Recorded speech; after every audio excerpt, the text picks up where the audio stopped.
There was pause before I got a somewhat tense response.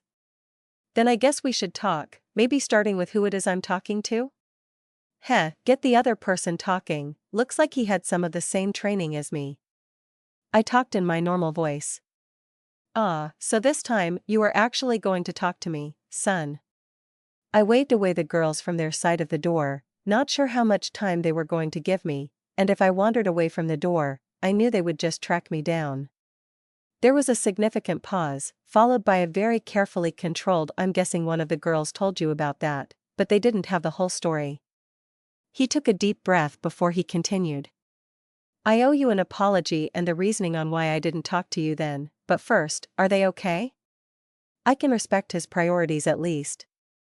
The mouthy teen is horrified at what I've been feeding them, the younger girl is on the edge of losing it from the stress, and the little guy is being pretty quiet, but think that's normal for three of them. I rapped on the glass of the door as the two girls both had put their hands on the handle of the door. Sarah seemed ready to march out while Ami was arguing with her and beginning to look upset. I did not want to call for another door again, so. Just a second. I ignored the voice on the phone while I pulled the door open, yanking the handle from out of their hands and putting a startled look on both their faces. "Adults are talking, now go back and sit at the counter, it's going to be like 2 more minutes, so hold your horses." Then I pulled the door shut on them before they could start to do much more than make some semi-verbalized protesting sounds. I got back on the phone. Sorry, the brats were clawing at the door, so to keep this quick, they showed up at my door with their grandma's necklace I had gotten her, a story about their mom sending them to me, and then Ami started showing off how she can do magic. Here they are.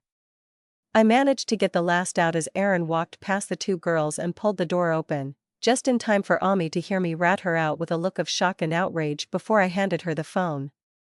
"Your dad wants to talk to you, I think they call it proof of life." Ami managed to get a teary-eyed, "Daddy?" before Sarah snatched the phone out of her hand. "Dad?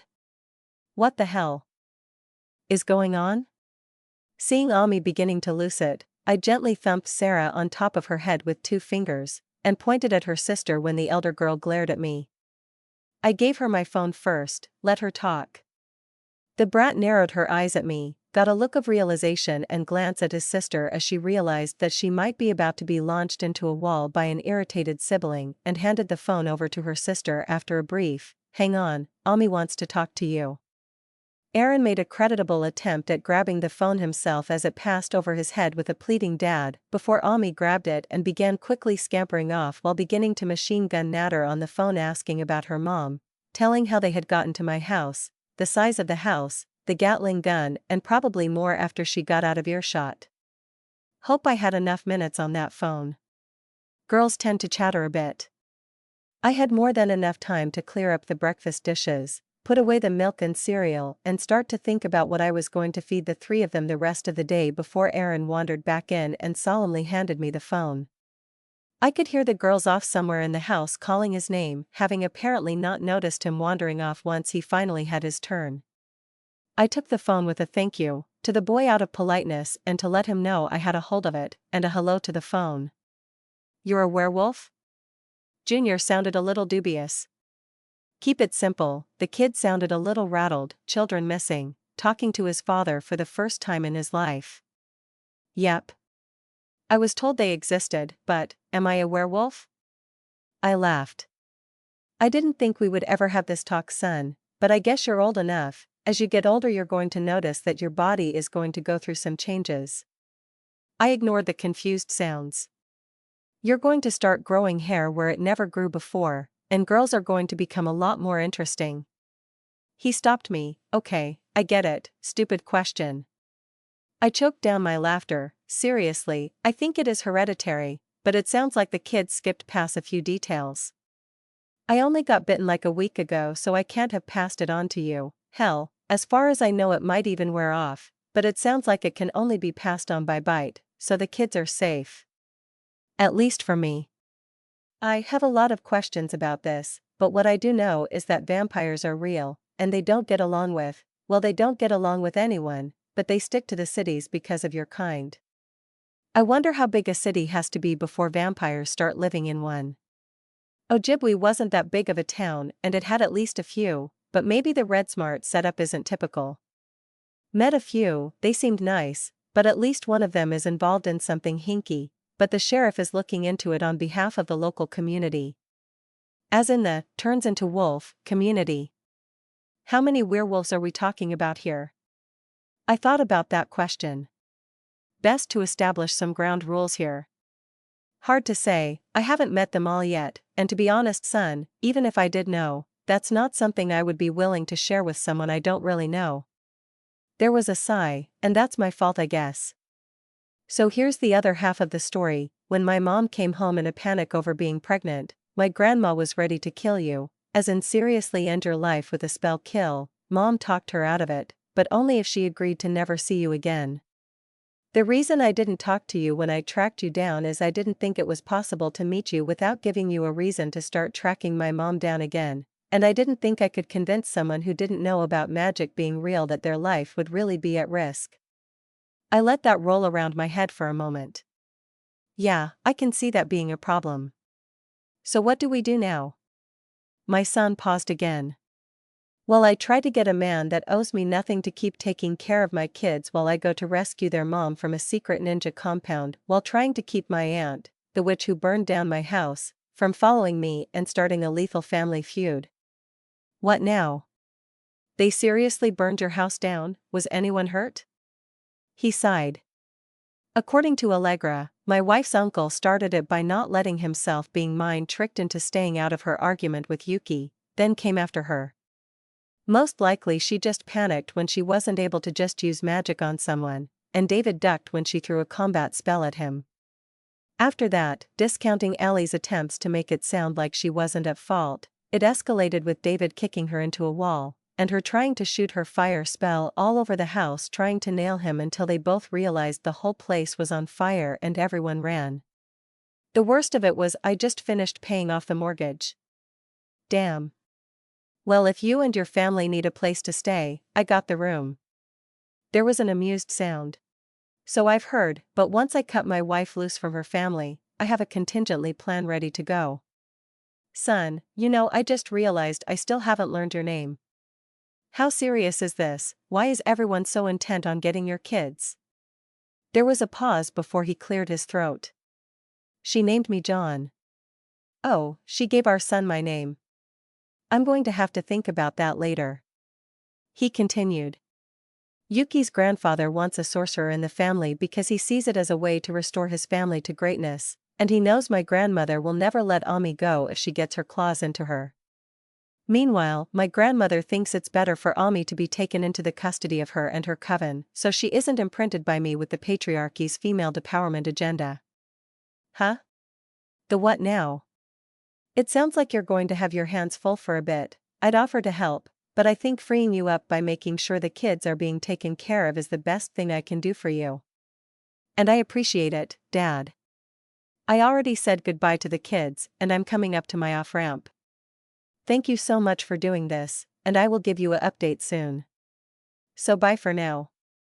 I gave him a bye in return and we ended the call. That was a lot to think over. Thankfully, I could hear the two elder kids heading my way as a distraction from having to figure out how I felt about all of that. Sarah, keep Aaron busy for an hour or so. Ami, you and me are going to the training room. The elder girl started to whine. The TV is broke, what am I supposed to do with him? While the younger looked both a little intrigued and nervous to hear about a training room. Take the lamp that looks like a lantern off the lid of the barrel in the game room. There's wooden blocks, Legos, and some other odds and ends in there. Ami, with me. I waved at her to follow as I headed to ballroom. Which I hoped she would do in silence, but instead I got, where are we going? How big is this house? Is that the attic up there? Why is this room so big, like for dancing? Does that fireplace work? Can we start a fire? My answers, in order, upstairs, very, affirmative grunt, because it's a ballroom, yes, but now it's for training, I think so, I never had any reason to fire it up, and finally, no, and stop trying to put off the training I mentioned. She squirmed. Great-grandmother said it wasn't safe for me to do magic without a witch to teach me. I sat down on the floor, smiling as I, with some hesitation, was able to once again cross my Legs to sit without any pain from my hip as I tucked my feet under my knees. The more I hear about your great-grandmother, the happier I am I never met her. The girl looked a little shocked, then pleased. She does try to be nice to us, even Aaron, but I don't think she knows how. She looked down, a little sad. I don't think she's ever had much in the way of nice from others, so she never learned to be nice herself. Well, that's a bit of insight I wasn't looking for from a kid. Okay, kiddo, today isn't about teaching you how to use your magic.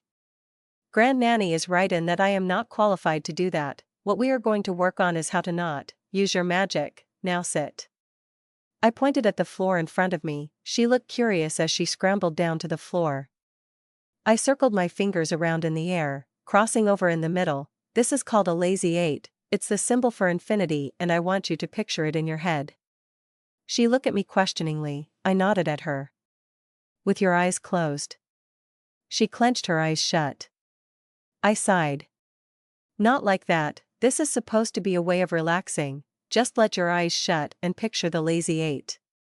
I could see her relax her face. Now put it in motion, so it spins around, crossing over itself, spinning around and around, no beginning, no ending, just an endless journey. She nodded. Got it. Now the hard part. You're scared for your family. She tensed up. Keep the 8 spinning. You're a kid, making yourself sick with worrying isn't helping things. Keep the 8 spinning. She sniffled. Take a deep breath, then let it all go. Going over things over and over again is your head isn't helping anyone, it's just making you sick. Let the 8 spin instead, because it means nothing but it takes up the space in your head that you are filling in with fear and anger. You don't need those feeling fight now, so you need to block them off with something, and the 8 will do.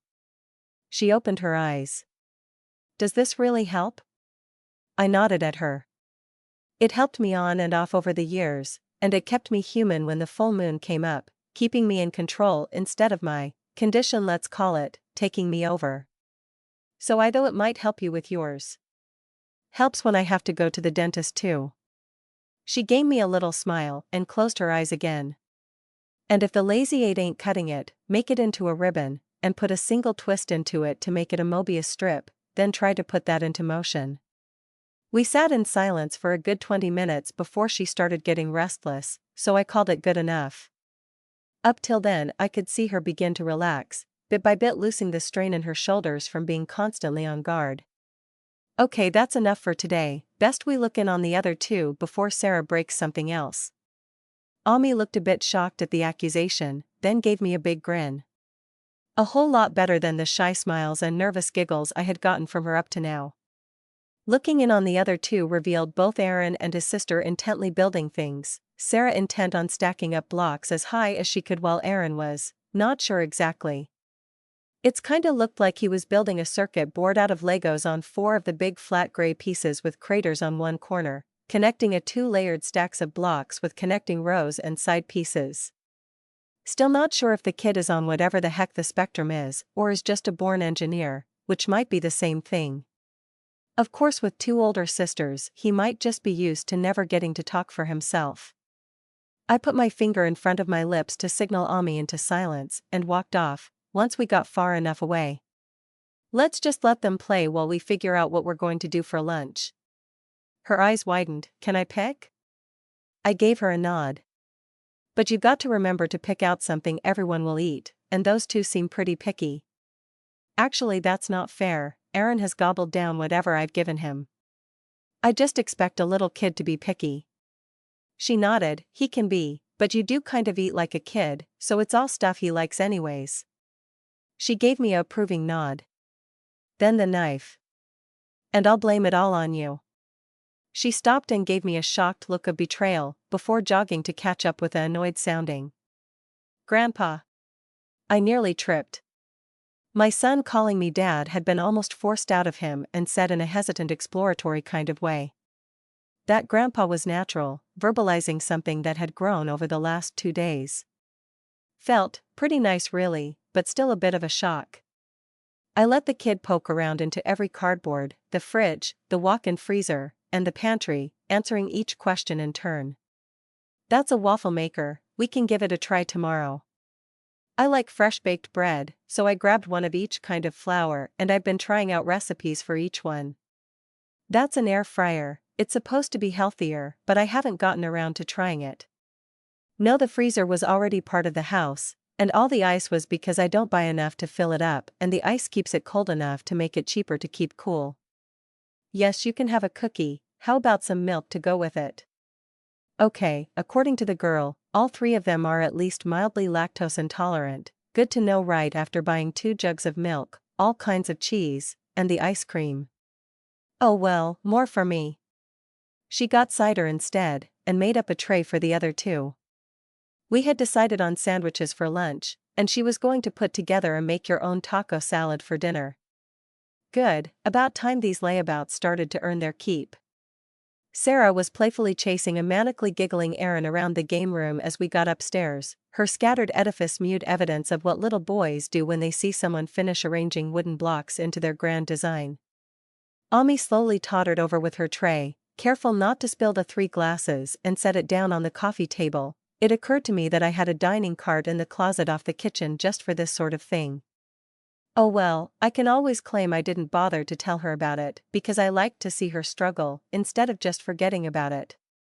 After getting them all on a sugar high, I was left with at least another hour to kill before it was late enough to do lunch, so I took them down to the home gym downstairs and let them play with the machines and other equipment. At the very least it tired out Sarah as she alternated between wanting to try out everything, and trying to keep Aaron from hurting himself as he made the circuit of the free weights, hand squeezers, and the various weight machines. Watching her running back and forth kept me and her sister entertained. She finally figured it out. Will you stop grinning at me and help? I shook my head at her. Nope. There had been a few occasions that I had read that traumatic memories stay with you the longest, and that childhood memories are precious. So I had always joked that therefore children should be traumatized whenever possible. Just doing my job here. As the 2 of them started to tuck her down, we moved back to the kitchen where me and Ami laid out the breads, veggies, lunch meats, and condiments, along with odd and ends like pickles, breaded onions, and chips to go with or on the sandwiches. Apparently putting sour cream and onion Lay's chips on a turkey and wheat bagel was a revelation to the boy in terms of sandwich possibilities. See, I can be educational too. I did make him go light on cheese, it was dairy, but then again I wasn't the one sharing a room with the boy. We were almost finished with the meal and I had started to on the put stuff away part when the phone rang again. Junior's number. All 3 kids froze in place and stared. Hello. Hello, Dad. Still feels weird saying that, but calling you John or Mr. Latch doesn't feel right either. So no high-stakes drama, my wife is fine. Her grandfather is playing his cards close to his chest, acting like this is just another family visit while we get ready for a big family luncheon, but Suki wants to talk to the kids, and she is really nervous about talking to you. His voice went a little distant as he started to talking to someone else. Ow, well you are, stop hitting me, you're making us look bad in front of my father. Stop hitting me. He started talking on the phone again. So anyways, please don't mess with her, she's barely keeping it together and gets violent when she, starts to lose it. Here's Yuki. Is it bad? I unconsciously expected a 3rd-generation Asian American to have an accent. Never mind, I know it's bad. Hi Mr. Lathe. I'm Yuki Kane. Well, you knew that already. Well, maybe not the Kane part, but, anyways, I'm looking forward to meeting you and thank you for taking care of my kids. I stopped her. I'm glad to meet you, Yuki. Oh, that perked the kids up. And call me John, we can talk later, at which time I will begin to mess with you. Right now I got 3 kids about to bum rush me to steal the phone, so let me put the kids on. Aaron looked nearly in tears, so he got first shot at it. How does my kid always manage to call right as we're finishing a meal? I began putting the sandwich making away as the 2 girls danced around impatiently while Aaron eagerly talked to his mom about Grandpa Werewolf and the room full of weapons. Gleefully giving his sisters a evil grin since they had to wait until he was done talking for them to have their turn. Before he finally took off at a quick walk to escape their whispered demands for him to hurry up, even as their efforts turned into tugging on his arms. As I was finishing up, I could hear this turning into yelling and whining in the distance, so I shouted. Take turns, finish up and pass on the phone, Aaron. You'll get another shot at it after the other two get theirs. There, settled. Oh, the boy didn't finish his sandwich. Dibs. So, even with express shipping, I had no TV until sometime tomorrow, and with 3 kids, but only 1 computer and a single laptop, I didn't want to deal with the whining and tantrums over who got time to do stuff online. Getting upset, Ami. I caught up with them to see her sitting on the floor taking deep breaths while Sarah, who was standing in front of Aaron protectively, was looking down at her sister with a curious expression. As I crept up on Aaron and gave a gentle tug on the phone that I could hear my daughter-in-law yelling from, he let go of it absent-mindedly while trying to look around his oldest sister in order to try to figure out what the other one was doing. Hi Yuki. Ami starting loosing it. I looked around. But she dropped down and starting using the secret teaching of the Lathe family to calm her troubled soul. No damage and no one is hurt, so I'm going to pass the phone to her since I'm pretty sure talking to her mom will do the same thing. Bye Yuki. Hey, I know a Yuki now, that's almost as cool as a Alfonso. I picked up Ami's hand and slapped the phone into it. She opened her eyes looking a little startled. The girl must have been deep into it, before putting it to her ear and tearing up. Mom? Sigh, girls, guess I had to get used to people crying for no reason again. I picked my granddaughter off the floor, with only a mild look of surprise and protest from her, and plopped her down on my mom's big blue padded chair I had put in the hall to keep it from getting worn out from frequent use, and for a lack of a better place to put it. Then I began pushing the other 2 back toward the kitchen. She's going to need a moment without you 2 staring at her, and she knows where to find us when she's done. Don't worry, the phone has a good charge, even a teenage girl isn't going to wear the battery down all by herself. Oh yeah, Ami, your parents are about to eat, so make sure Sarah gets a chance to talk to you mom before she has to go. The girl looked up with a surprised look but nodded before beginning to rapidly fill in her mom on her last few days. I got the kids back into the kitchen, picked up the boy and tossed him onto the chaise lounge before going over to grab the last few things from the counter. Sarah began to load up the dishwasher wordlessly while I finished and wet down a dish towel to wipe off the counter. What are you doing? You're just pushing everything onto the floor? The girl protested while shoving at me to get me out of the way before she went looking for a broom. There wasn't that much, I only need to sweep up about once a week. Over in the narrow cabinet next to the pantry door. I pointed over at the broom closet. She made a rump sound at me before cleaning up, just finishing up as Ami came into the room, told her mom here's Sarah, and passed on the phone. The eldest took the phone and began carrying on a whispered conversation with her other hand covering her mouth and moving off out of earshot down the hall, but still in clear sight of her sibling. Then started talking in what I assume was Japanese, so what was the whole secret squirrel bit? I don't speak Japanese. I glance over at the other 2 kids, oh right. The whispering and covering her mouth is not necessarily about keeping secrets from me. So, we got an afternoon to kill, so I'm going to teach you some card games. At least until Aaron conks out, and then you 2 get online time until he wakes up. Then one of you has to give the computer or laptop up so he gets a turn. They thought this over until I whispered to Ami, this is when you call, not it. She grinned, not it. Sarah wandered in and handed the phone to Aaron. What, did I miss something, what going on? Ami explained. Sarah glared at me. Not fair, and you can't go and make up stuff like secret techniques, Mom is kinda sheltered, she was asking questions about it. Really? I took a seat and set my fingertips together. Those who question the secret of the Lathe family are unworthy of them. Be careful what you question, Padawan. Oh, the look on her face, she isn't sure if she should believe me or not. Then Miss Goody Two-Shoes Ami had to spoil it. He really does have a meditation technique, it's different from what Mom taught us and it works, he said it helped him keep his temper so it should help you too. That got her a dark look from her sister, and a curious one, directed at me. I shrugged. The 2 of you should have some time this afternoon. Can't hurt. What the heck, it's just a way to distract yourself from getting upset, nothing major. I took the three of them to the game room and broke out the dominoes. I figured it was more Aaron's speed. 2 games in and he started to tucker out, but he still started to put up a fight when I tried to get him to go take a nap in the bunk room. We compromised on him lying down for a while on the couch and he dozed off by the time we finished a third, faster, game. Okay, I got a computer in my office, stay out of my files, and an old laptop. You should be able to get Wi-Fi anywhere in the house, username Batman, password, time is the fire, all lower caps, no spaces. I'll unlock the computers.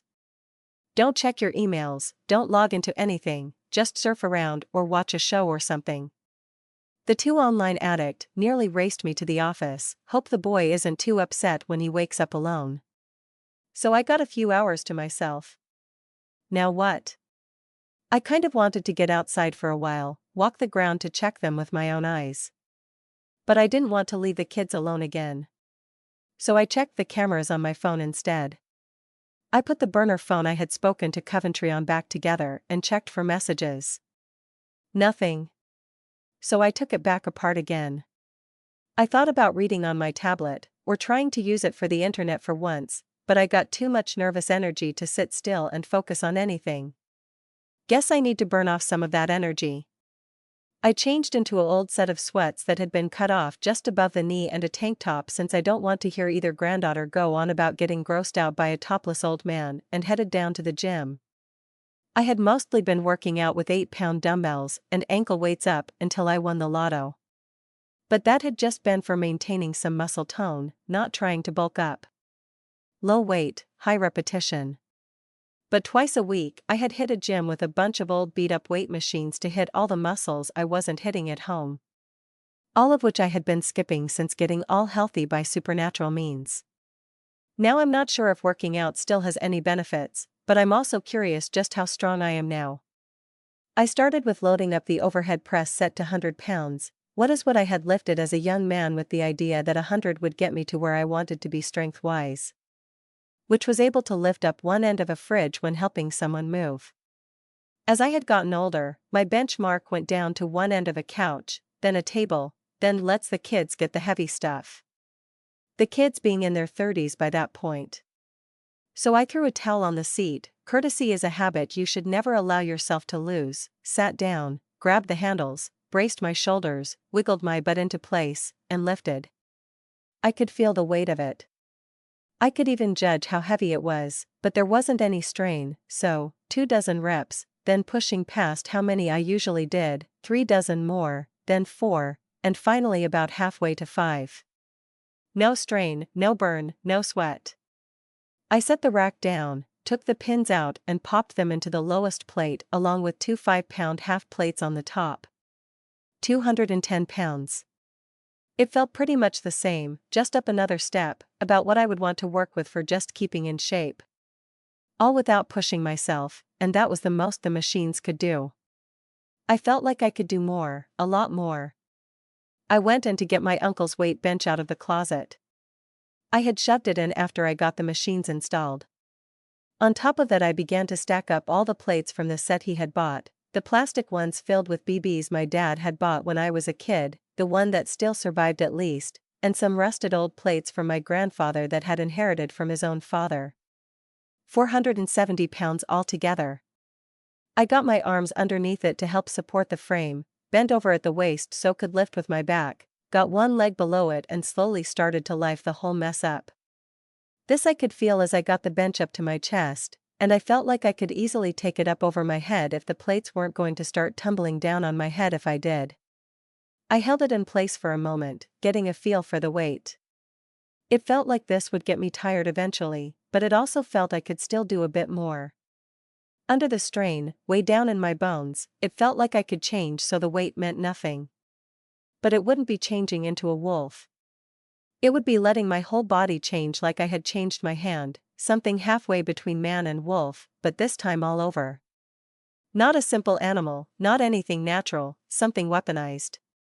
Something that might leave me less in control. I admit to being curious, but not with the kids in the house. What I had done with the hand had been reckless, trying to show off like some dumb kid, putting children in danger just so I could get a thrill out of finding out just what I could do. I didn't have to figure this out alone anymore. I had the sheriff and probably others that could answer any questions I had instead of experimenting. All I had to do was trust a secret race of magical shapeshifters dedicated to keeping their assistants a secret from all outsiders. But I should be on the inside now. Question is, would the kids and their parents be as well?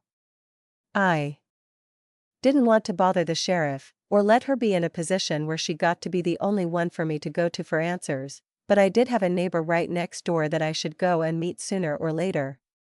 But showing up at the door of a presumably territorial werewolf, with predators around, who had hurt her kid, and me being someone with what might be a legitimate reason to be mad at her, did not sound like a good idea. I guess I could try calling her. I don't have her phone number, but I do know where she works. A quick Google got me the non-emergency number of the sheriff's office, and an older-sounding gal on the line. Hello, Ferdinand County Sheriff's Department, this is Sherry, how can I help you? Hi, this is John Lathe, I live next door to a Deputy Adams, Deborah Adams. I was hoping to talk to her about some property line concerns, but I don't want to show up at her door uninvited, so I was hoping you could pass on my number and a request for her to call me if you could. Sure, John, I would give her a call right now, but the sheriff just up and moved her to the midnight shift this week, so she is probably trying to sleep right now and may not get the message until after 11 or later. So she may not get back to you until tomorrow, early. That'll work, thanks. She gave me a "you're welcome" and hung up. Guess she'll pass on my number from caller ID. I started to set all of the other machines to 200 pounds each. I guess even getting just a light workout can't hurt. I was about halfway through a second circuit, a first for me, when Sarah wandered in. She mentioned that she had given up her computer time because Aaron woke up and I was done anyways, as she began taking a closer look at the machines this time without having to monitor an overexcited 7-year-old. I started to say something, then stopped myself. Sarah gave me a curious, "What?" I wiggled out from under the shoulder lifting machine, which I would call it at least. I was going to say I'm glad you respected dibs, and that my granddaughter has honor, but then I thought that might sound racist. I shook my head. I'm an old guy and I haven't spent any time around Asian people of any kind. So I might say something every now and then that makes you feel uncomfortable without me even thinking of it that way, so you're going to have to call me out on it if I do. I might even get upset when you do, because it's something I see as harmless, but you need to feel like this is one of those safe places, and that I don't see you as anything other than my rude, overstressed granddaughter. She went from confused to troubled to an eye roll with a smirk as I talked. It's okay, you are really old so I can forgive a lot. With exchanged grins before I shook a finger at her. Just you through, I suspect Ami would just claim things to be racist at random to mess with me, and I expect you to watch my back on that kind of thing, number one granddaughter. She nodded in agreement but looked dubious at the Charlie Chan bit. Trust me, that last part was incredibly racist, but with stuff that old I can claim it's being used in irony. She shrugged it off and began squirming in place. So, did you want to use the machines? I'm not sure if the weights go up high enough for you. She shook her head, apparently that wasn't it. Ami said you have a meditation technique? I grinned and shook my head. It's just something to focus on when you get upset and need a distraction. Ami needed it because she gets stressed out by worrying about things constantly. You get stressed out because you work yourself too hard trying to be ready for anything. It won't help with that, and while it helped me with being angry all the time as a kid, you just get angry to deal with stuff then get over it. She blinked a few times as she processed all that, and didn't that look familiar, then looked sad. But you taught Ami. I shrugged. Never said I wouldn't teach you, I just didn't think you needed it. She grinned. Uncle David won't teach me unless he thinks I've earned it, and all the traditional families guard their techniques. Getting to know something he will never be able to learn is something I get to hold over his head. I laughed. Learning out of spite, the perfect teaching tool. I headed over to the storage closet, dragged out the stained floor mat Sam has tossed in the back of the moving truck, while I wasn't looking so I couldn't turn it down. I rolled it out before sitting down on one end. Sarah gave the stained old thing a dubious look. It's that or the floor. She sat down and sniffed at the mat, then winced. I pointed at a particular heavy stain. That's the smell of effort. Let it inspire you. She gave me a long stare. Can we get on with this before I pass out? Okay, picture in your head a figure 8 lying on its side. It took her a noticeably longer amount of time to get into it. Her determination to get it just made her too stressed out to let it relax her, but I kept talking in a low voice until she relaxed and her breathing went low and steady. I figured I didn't need to try to upset her to test how well she could maintain her focus like I had to Ami.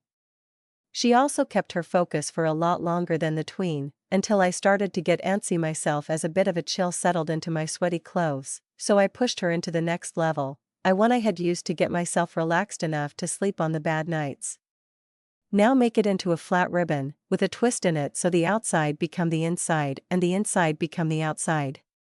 She kept the same focus for a minute or two before her little face began to grimace with concentration and she lost it, eyes snapping open and her breathing going deeper and quicker. I gave her a fond smile. It will come, if you want to make the effort, but I think you already know how to focus. On the other hand, a little extra to help you relax can never hurt. She nodded in return with a distracted air. No one taught you this, you came up with it on your own? I raised an eyebrow at her. I read about something similar when the guy was picturing a circle, but didn't seem like just a ring was enough to keep someone's attention. As I started to get up, she sprung up herself and rushed over to help me. Ah? I don't really need help anymore, but it was sweet of her so I let her take a arm. Still grunted at I took my feet though. Habit. She held on to my arm and gave me a serious look. Grandfather, this is a technique, a real one, it moves my key around, and I can feel that the ribbon part will do even more. I think you could do things like I can, magic things, at least a little, well before you got bit. Huh? Well, guess I got some more things to think about. I took advantage of the fact she was looking at me with such genuine respect and focus to get my hand on top of her head and mess up her hair, getting in a good musing before she got me by the wrist, pulled my arm around, and flipped me over her shoulder before slamming me down on the old, stained, woefully thin gym mat. It hurt, but I got her ankle even as I hit the ground with reflexes I had never had before, only to have her jump up with a flip to twisted her leg out of my hand before she landed and stepped back out of my reach. She stared down at me with a grin as she blew an errant strain of hair out of her face. You want to play, old man, we can play, and I know you heal a lot faster than my mom, Dad, or Uncle Dave, so I don't have to worry about holding back. I tuned my head and looked at the young, snotty, girl who dared to challenge me to a fight. And I felt nothing but what I will call a deep fondness for the child and a touch of wanting to play fight. No cursed anger or killer instincts, no desire to hurt her in any way. But as far as getting my butt kicked by a 13-year girl goes, not today. I grinned up at her as she started to look concerned. I got 2 skinless chicken breast defrosting in the sink that need to get diced up, sprinkled with taco powder and put in the stove pretty soon unless you want to have cheap hamburger meat with your make-you-own taco salad, and I want get cleaned up first. She looked disappointed but nodded as she once again stepped up, giving me a warning look as I glacéed at her ankle again. That's okay, old man, we got all day tomorrow to throw down, and you need the training, I don't want you embarrassing me. Oh, joy. She looked a bit embarrassed as she helped me up. Thanks for getting the chicken out for me. I would have just cut it up in the glass pan, but I decided to let her do things her way, after all she had a knife. Just doing one? She nodded as she looked down to start dicing the long stripe of chicken. One's enough for dinner. I'll cook the other one with it for a sandwich or something tomorrow. I nodded and started getting out fresh stuff, chips and such. Warned Sarah that Ami wanted to cook, so don't do anything else so you don't steal her thunder, as I headed out to round up the other 2. Dinner was nice. Ami set out tortillas and corn chips after cooking up the hamburger, then some cheese, chopped lettuce, diced tomatoes, an onion, and a bell pepper, plus black beans and salsa, as well as the Catalina and taco sauce. Of which I threw in a little, well a lot, of everything while Sarah used her chicken instead of the hamburger, Ami went heavy on the veggies and Aaron did the same with meat, even stealing some chicken from Sarah's bowl while Ami was saying something to her. After cleaning up and finishing off the leftovers, the sacrifices I make, I just needed to keep them entertained for a few more hours until the boy conked out, then it would me and the girls until it was late enough to justify sending them to bed. You kids ever play pool? Aaron needed to stand on a stool, Ami did too but refused until I picked her up by the waist and kicked it under her feet. Sarah ended up being pretty good at it, and me, well it was my table, but I had never been all that good at it, but the boys' team still won, although not by much, but I could let them assume it was that close was because I was paired with a 7-year-old. The boy didn't want to get sent off to bed alone, and ended up crashing on the couch while I taught the older two how to play scramble, again barely winning, before I used the excuses of not wanting Aaron to wake up alone to get the other two to hit the sack. Sooner you two get to sleep, the sooner tomorrow and a new TV comes, and no story tonight, the boy's already asleep. Sarah rolled her eyes, but Ami looked a little disappointed. Then I got some internet time of my own. I checked the daily updates on my webcomics, 2 online novels that had updated, plus my social media sites, site. Then my emails, just more ads, and a few daily check-ins for some games. I had been in deep for a good 4 hours and was starting to think about hitting the sack when I felt it. Intruders.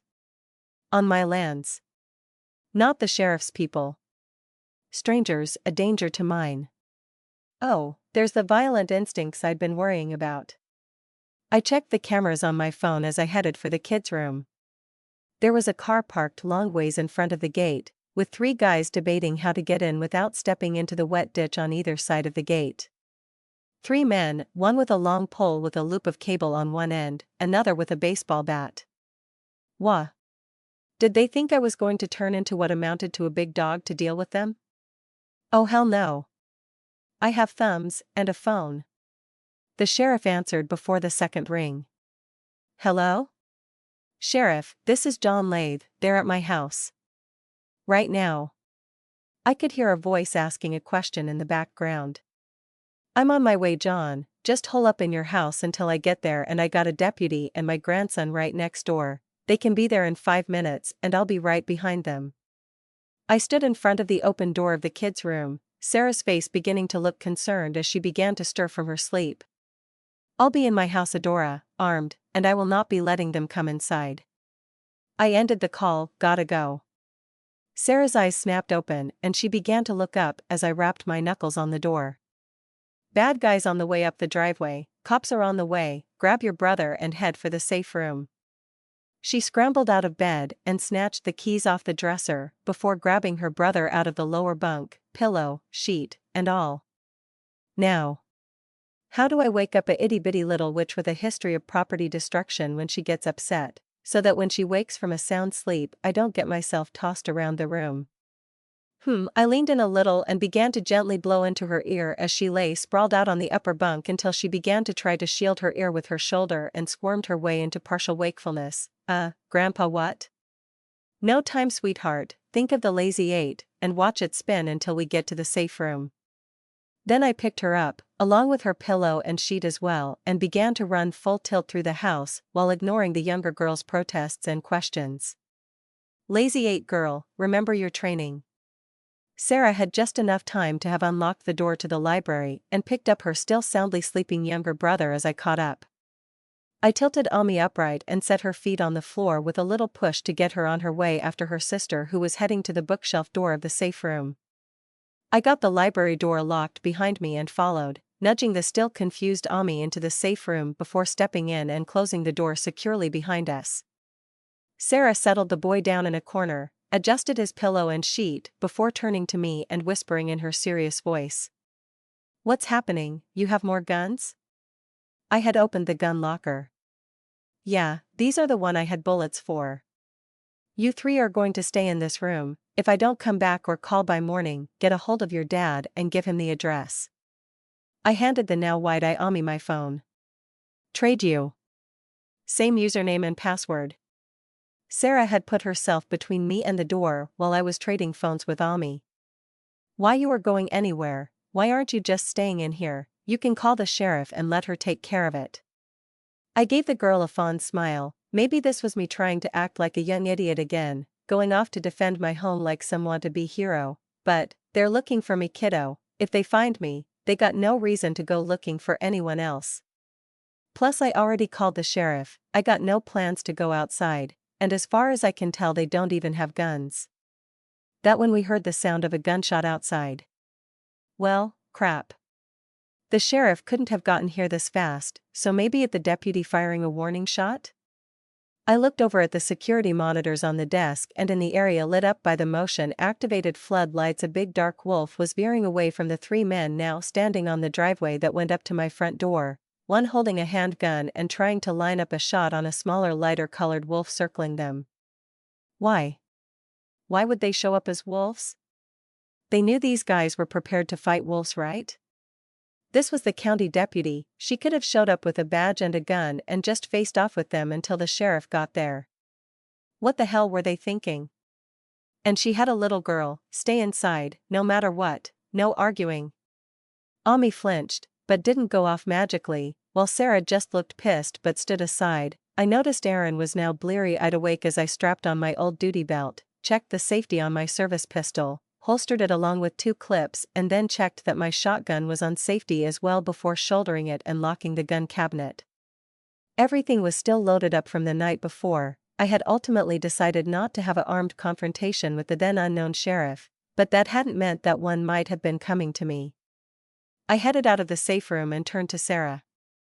Lock it behind me, and don't open it for anyone but me or your parents. She nodded, still mad. Was she mad because I wasn't taking her, or that I was going at all, or because I yelled? We could talk later, no time for her hurt feeling right now. The door slammed behind me as I headed out the library door, leaving it unlocked behind me. No one locked a door unless they had something to protect behind it, so let them wander into the library, find no one and wander back out. By the time I got to the front door there had been another 2 gunshots and I could see through the bullet-resistant glass panel next the front door that the 3 men had been backed up almost to right in front of my house, and that both wolves were still alive and mobile, just hanging back at the edges of the area lit up by the floor lights while making some threatening growls. The best plan for the intruders was to get into the house to get away from the wolves and maybe find a hostage. My house.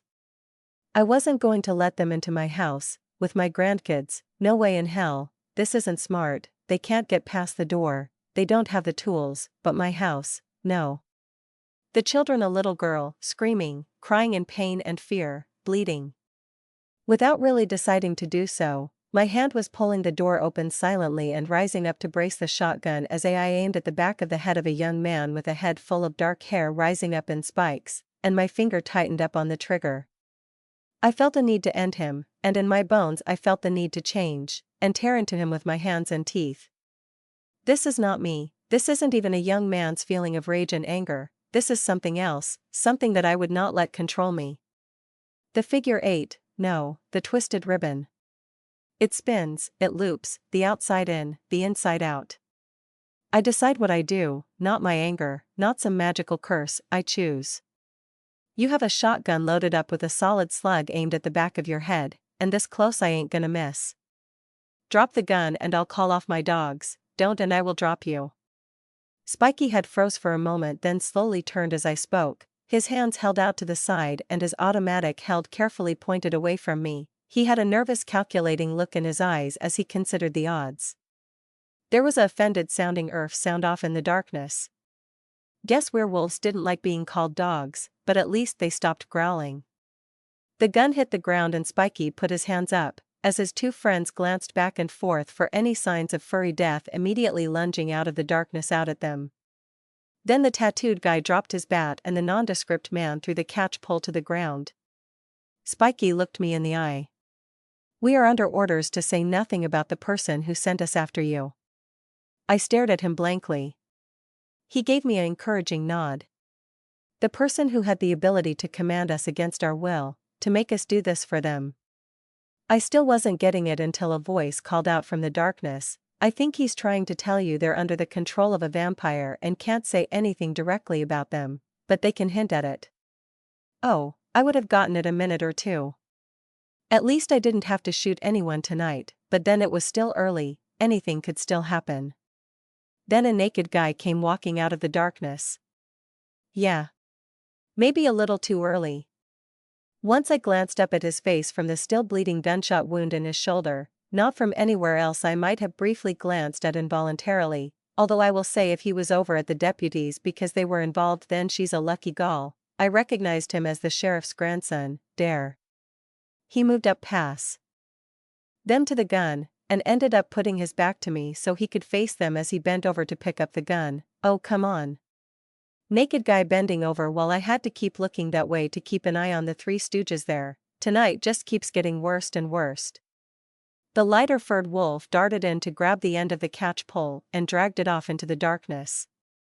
The bland guy spoke up, so we didn't hurt anyone, not really, and we're kind of hoping that something can be worked out so we don't have to die. Didn't hurt anyone, you caught a child in a bear trap, she was screaming when I found her. As far as I'm concerned, I'm ready to track down a wood chipper and toss you in face first, and it wasn't even my kid. The now unseen wolf began to growl again. It was hers. The tattooed guy began to curse under his breath while Bland Boy went pale and began to shake. Dare had backed up to point his new gun at the three with a two-handed grip. He seemed familiar with holding a firearm, but was standing way too close so I wasn't confident enough to leave him to guard them while I tracked down a set of sweatpants for him. At least he had moved to the side so he wasn't in my line of fire. You doing okay there, kid? You did get shot? The young naked man shrugged without turning to look at me as if it wasn't a big deal, but ruined the gesture with a wince as he lifted his wounded shoulder. Already stopped bleeding, should be just a bruise by the morning, less than that if I change form between now and then. He gave me a quick glance. Changing shape fixes anything wrong with you, but it tires you out. The more you're hurt, the more it takes out of you. He grinned. Werewolf 101, I understand you missed the class. I jerked my head at the bad guys, eyes on them son, not me, but thanks for the tip. He eye popped a little as he snapped his head back at the three guys, with Spiky looking at him with interest, at first in the little tidbit about werewolves Dare was sharing, then a closer look at the wound on his shoulder. Sorry about shooting you, but I really... Dare cut him off. No. He shook his head.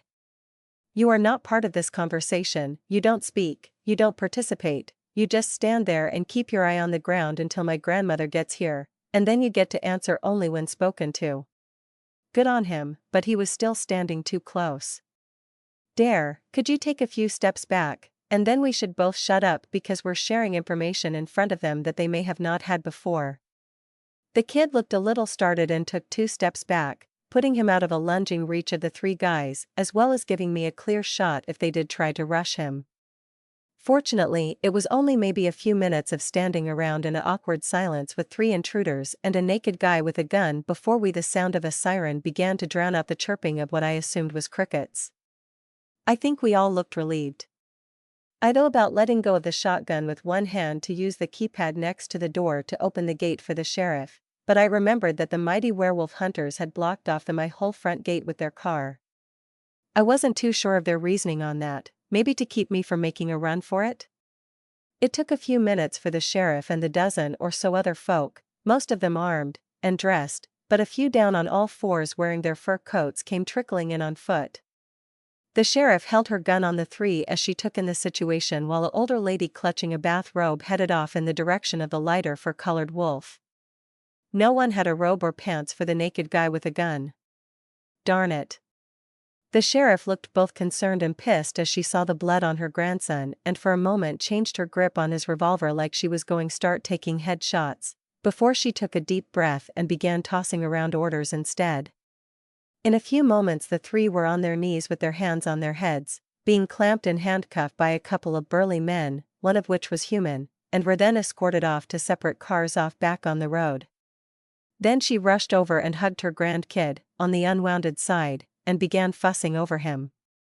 It's okay Granny, it wasn't even silver since I can feel it healing, look, see, the bullet is even starting to come out. Ow. You didn't have to pull it out. She grinned at him.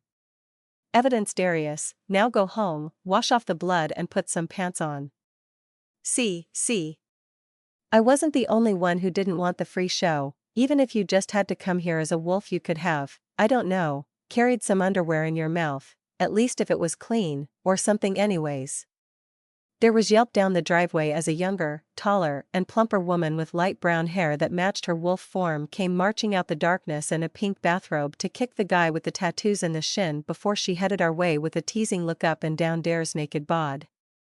Thank for backing me up, Dare, but could you head back? Melly should still be asleep, but I don't want her to be alone if she wakes up. The young man looked a little reluctant, started to walk away, looked at the gun in his hand, and then held it up awkwardly before his grandmother reached out to take it from him. You did good, boy, I'm proud of you, and your grandfather would have been too. He gave us a cheeky grin before turning away as he fell forward onto all fours, once again in the shape of a big black wolf, this time running off on all four limbs again. The deputy muttered something like, "Show off, but I'm the one who has to wake you up in the morning." The sheriff turned to me. I can kind of guess how this went, and we can figure out the official report in the morning, but can you give me a quick report? I nodded. Well, I felt someone on my property. For a moment I could see a guarded look of surprise on the sheriff's face, and a rather more open one on her deputy as she walked up behind her boss. What now? So I checked my cameras and saw the three stooges at the front gate, so I called you and was planning on just staying holed up until I heard the gunshots, armed myself and saw these three outside my front door. Since I saw a wolf, who I now know was Dare, had already got hurt, I decided to step up so no one else got hurt, then we just waited for you. She nodded with a thoughtful look on her face. And you didn't feel a need to turn? Okay, what going on here? Did the two from next door not have a choice in the matter? No, there is no way werewolves could have kept their real existence a secret if they had to change form every time they got into a fight, so. Well, yeah. She kept a blank look on her face while her employee seemed too curious to hear my answer. Of course, but, you know I'm older guy, you learned self-control with age, otherwise you don't get to be this old. The sheriff continued to give me nothing, but the deputy got a look of pleased realization. Oh, that makes sense. So are the kids okay? Smells like there are 2 or 3 in there? I froze, the sheriff winced, the deputy looked back and forth between the two of us as she began to realize she said something wrong. Before I could even think, the sheriff put an arm in front of her deputy and pushed her back as she herself took a step back, her eyes firmly looking down at my feet. I don't think he wanted us to know about them. He didn't say anything about them to me earlier, and he's so new he's probably very protective of them, so we are going to back off, get everyone off his property and let him decide when he's going to tell us about what's going on. The deputy looked like she was about to panic before snapping her jaw shut as she began shuffling back on her own. I was breathing heavily. The sheriff had called it, people were here, and they know about the children, a danger. But before I felt any need to do anything about it, the sheriff had de-escalated the situation. I took a deep breath. It's my grandkids. They're staying with me while their parents deal with the situation so it doesn't follow them home. I would appreciate if you kept their presence here a secret for now, and we can talk in the morning, on the phone.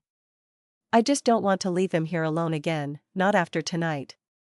The sheriff nodded, a look of understanding on her face, before she half turned to begin heading back to her car, half dragging a still curious-looking deputy along with her. I wonder how she knew. Oh damn, she probably smelled them on me the first time she was here, same as the deputy just now. Well, at least it was one less secret to keep. I headed inside and checked for any signs of the kids out of the safe room, but there were no sounds of little feet rushing back to where I told them to stay hidden, and no smell of scared kids having creeped down the halls as I headed back to the safe room. The kids had actually listened to me, and more, obeyed my hasty instructions. Good, because right now, I was starting to shake and had to sit down on the big blue chair for a minute. Holy, people had come to my house to catch me like a stray dog so they could drag me off and bleed me until I died. All my money, all the power of being a werewolf, getting everything I had ever wanted, and 3 jerks could just come and take it all away. I could turn this house into a fortress, better, I could build a new one from the ground up. Concrete walls, 12 feet tall, backed up with an earthen berm. A house with steel cord walls, sealed airtight when I slept, I could stay inside for years. Alone. I realized I was hyperventilating, my heart was beating like a racehorse. Lazy 8, then more as I got breathing under control, a flat ribbon with a twist. Around and around. No, I didn't want to be alone anymore, even if it meant some danger. By letting other people in. Heh, and not just in as in my house, but letting people into my life again, even if it hurts sometimes. That's enough of that. I'm not the only one in the house having to deal with fear. The kids have been up there a good half hour or so, probably freaking out the whole time. I not only double-checked the safeties on both guns before I headed up, but I also took the time to unload them as I headed up to the library door and called out, "All safe kids, it's over." Then I unlocked the door to the library. No response, which was smart, but still worried me as I headed over to the secret door to call out again. "It's me, John, your grandfather who made you eat bacon." I'm opening the door now. As I pulled out the book to reveal the hidden latch and began to pull the door open, I heard a whispered, "SHSSSSS, they're sleeping." From inside. Sarah looked behind me suspiciously as I stood in the open door. Ami had nestled up next to Aaron on the floor, both of them sound asleep, all cuddled up. I allowed myself an amused grunt. Sarah slipped out the door and grabbed a hold of my hand and began to tug me away halfway across the library before she began a whispered interrogation. "What happened? Is everything okay? Are you okay?" I wanted to make a gesture at her to calm her down, but she had a hold of one of my hands in both of hers, very firmly, and I had the shotgun in the other. I decided waving the shotgun as her, even with the barrel pointed up in the air, wasn't going to be the best way of trying to calm down a freaked-out teen. Well, I want to tell you it was just some idiots trying to rob the house, but I don't want to get into the habit of lying to you. You already made the choice of wanting to hear the truth once, even if it was scary. Is that still true?" She let go of my hand and took a step back from me, looking scared. Oh, not liking how that made me feel. Then she straightened up, a determined look in her eyes, and nodded sharply. Proud of her. So like what an adult is supposed to be, even as I hated the fact we both had to live in a world where she had to be. Turns out my blood is like a drug for vampires, and 3 idiots showed up looking to take me for their personal blood bank. Her eyes started to widen. Don't freak out, they were idiots who would have taken forever trying to get into the house, and the cops were 5 minutes away. Plus, if they did try to get in, I would have taken a shot at them and ran them off. You, your brother and sister, and me were never in danger. They're gone and won't ever come. I got cut off as a surprising solid little girl rushed up and wrapped her unnaturally strong arms around me, tight enough to squeeze the breath out of me. Oh, guess she had been worried about me too. After an embarrassingly long moment, which I excused under the need to set the shotgun down on a display case, I hugged her back and decided not to tease her about what sounded like crying and just held her for a long moment until she relaxed a bit, but still kept holding her as she seemed to be in no hurry to let go. A kid named Darius and a deputy whose name escapes me right now, live right next door and were over here less than 2 minutes after I called the sheriff. After that it was just a matter of rounding them up without having to hurt anybody. Now they're in cuffs and on their way to jail, and it's time to get you 3 back to bed. She looked up at me and sniffed, probably having left a mess on my shirt, not a biggie, and asked. Is that it? Is anyone else going to come looking for you? Are we safe? Well, it might upset her, but I don't want to be the guy to leave her in the dark. They were working for someone, but I don't think a vampire is going to risk their eternal lives wandering into Werewolf Central themselves, and bigger people than her or I are now involved. I think all we have to do is wait a few days just in case, and then we'll get word that everything had been taken care of. I could see her doing the math in her head before she nodded.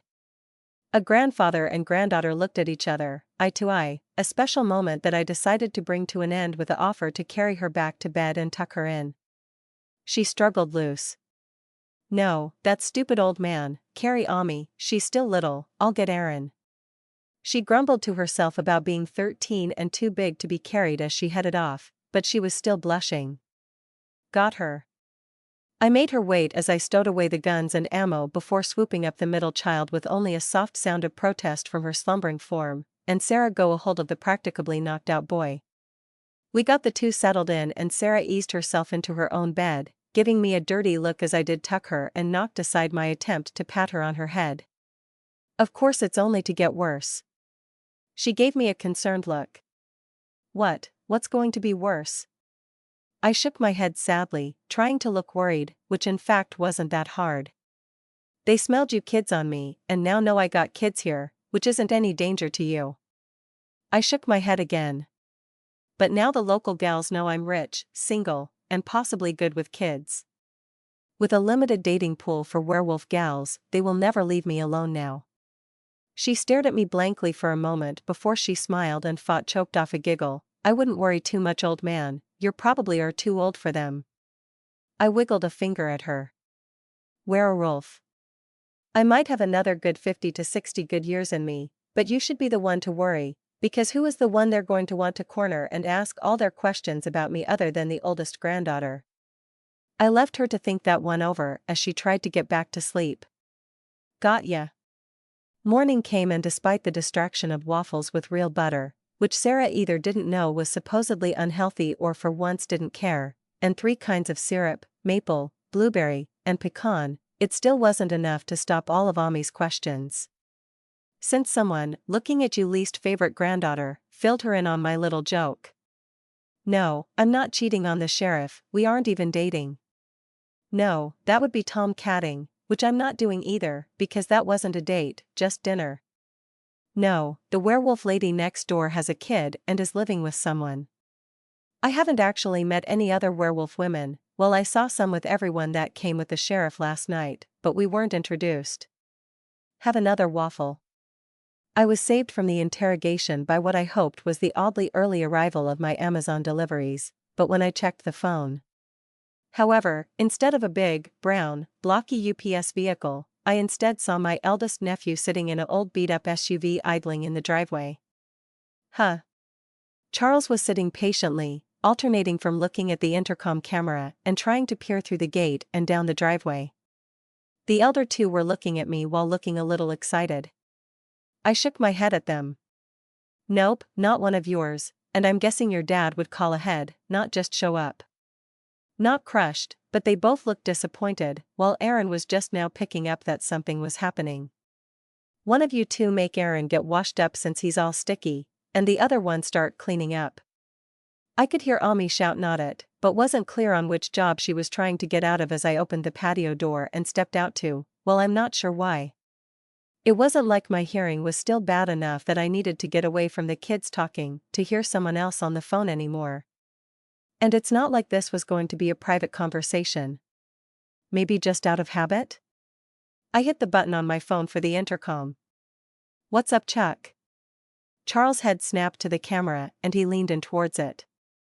I made some arrangement to have my assistant pick up your order right from the distribution center and then switched cars with him inside a private garage. I figured that should more than enough to shake loose anyone trailing me, hopefully. Sounds like it, I'll buzz you in. Lawyer and delivery guy. If he's billing me, I hope it's at the delivery guy rates. I headed back in to see Ami look up at me from the dishwasher, the waffle iron in her hand, looking unsure of what to do with it. If it's got a power cord, it doesn't go in the dishwasher.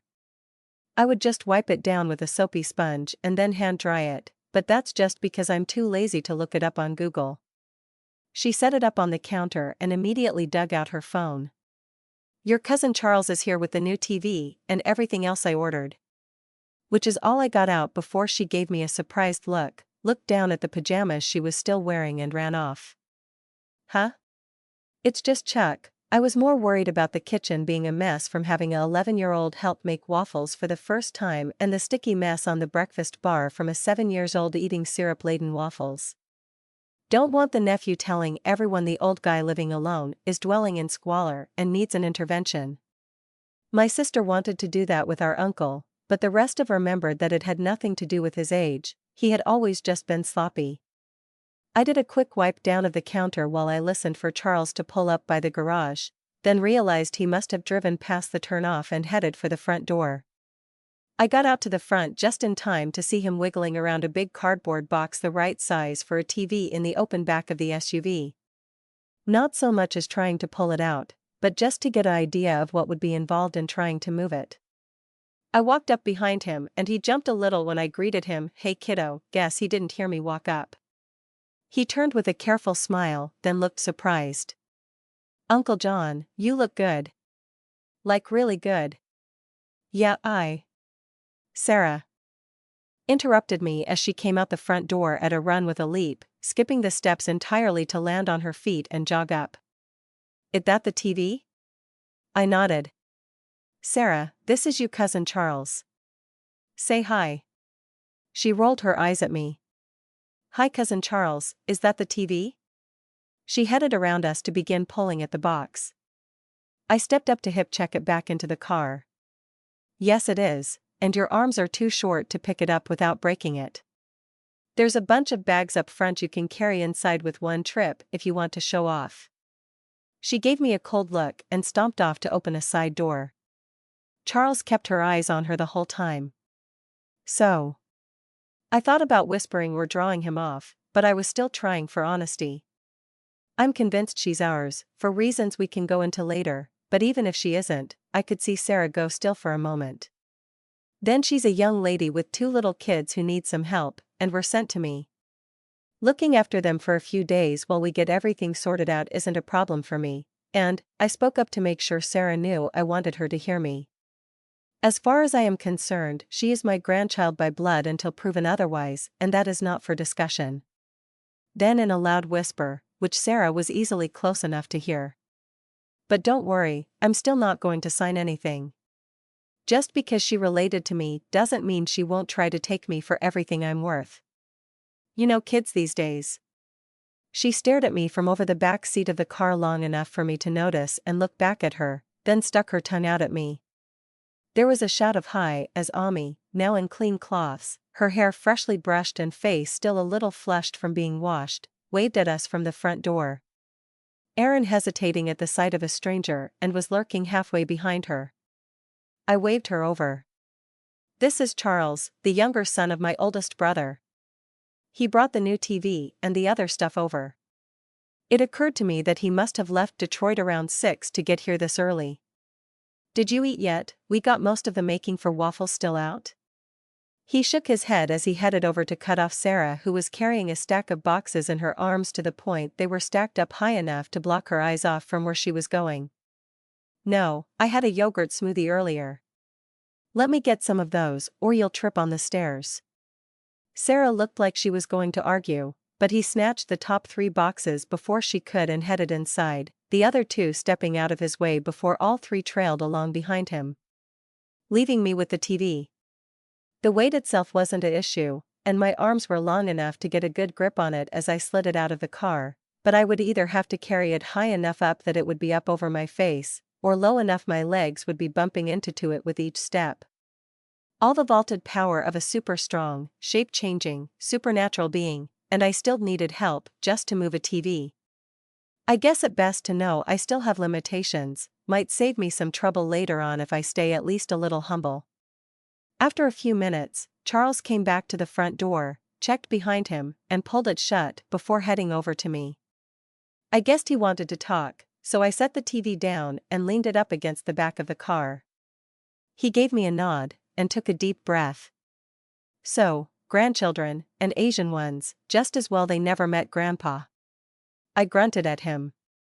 I hadn't really thought about that one, and I wasn't all that sure how my dad would have been about it. If they had been black, he might have had issues, but I had never heard him say anything troubling about anyone else. At least not troubling to me, but I'm not exactly what you would call woke. I try, but what I considered fair and just was pretty much cemented 40 years back, so I'm a bit behind and too set in my ways. To be fair, he got over things pretty fast, and he wasn't ever rude to your girlfriend. Just troubled about a situation he never had to deal with before. The man is gone, no use getting upset over how he might have felt about things, even if he never said them. He took a deep breath and let it, and a troubling memory go. The 2 girls are tearing into the boxes of clothes, and the boy is playing with the packaging, so we have a moment to talk. My nephew and lawyer crossed his arms. "Why are you convinced they're your grandchildren?" "Well, how to approach this?" Maybe not start with, they smelled like family. So, the eldest, Sarah, has my mother's eyes. He started to inhale, readying his objections, but hesitated when I held up my hand to stop him, instead limiting himself to a "I'm going to need more than that, Uncle John." I pursed my lips in thought. Not really much else I can do here, can I? I held up my hand. Nothing up my sleeves here, kiddo. Check my arm, no makeup, no fake arm. What I'm about to do is no trick, but it may be more than was dreamt of in your philosophy. I twisted my hand back and forth while he gave me a dubious stare, but didn't take the chance to grab hold of my arm to physically inspect it. I'm going to do a partial transformation, I'd guess you'd call it. You need to see it first, before there's any point in telling you what's all going on. His dubious look returned, complete with a head tilt and raised eyebrow. Oh yeah, of little faith. I focused on letting the bones of my hand and arm go hot and soft. This time making sure it happened slowly enough that it stopped before the change reached my elbow and went no further. Doing so meant I could see the bones below the skin seems to swell up in pulses with snapping noises before the bone evened out, the muscles swelled, and the hair on my arm became thicker and longer in place, even as more hairs grew out to form an actual coat. My fingernails sort of bent up in the middles as they thickened and stretched out into short points reaching out a good inch or so beyond the ends of my fingers, the nail on the thumb ending up much shorter. There was hardly any pain this time, more like a stretching feeling where you can feel the strain, but it feels better than being stiff. Charles's face had gone blank as he stared for a moment, began to reach for my hand with a pause to give me look to confirm he still had my permission.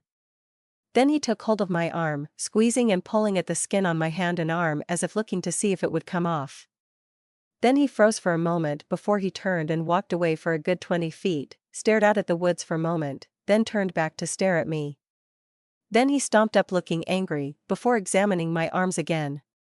Finally, he let go and demanded. Explain. Werewolf. Got bit earlier this week. Not just the hand, it's a whole body thing. Had to struggle to stay human during the full moon. I can feel it when people show up on my land, and can smell that the kids are related to me by blood, same way I can smell you. I could see him mulling that over. Ready for the rest? He held up one finger for a moment and then stepped around me to sit on the inside of the back of the SUV, finger still up in the air. After a moment, he dropped it. Go. Both my son and daughter-in-law are magically enhanced warriors, his mom, aunt, and grandmother are witches, as is the younger girl, Ami. He nodded and I asked. More? He sighed and nodded again. Vampires are real, and can get addicted to werewolf blood. 3 guys showed up last night to try to kidnap me as a living meth lab. He started to get up, eyes wide. I shook my head. The law around here is like me, it's taken care of. More? He sat back down after a moment. Right, hit me. Both sides of their family want to take Ami away from her parents, so my ex sent them here.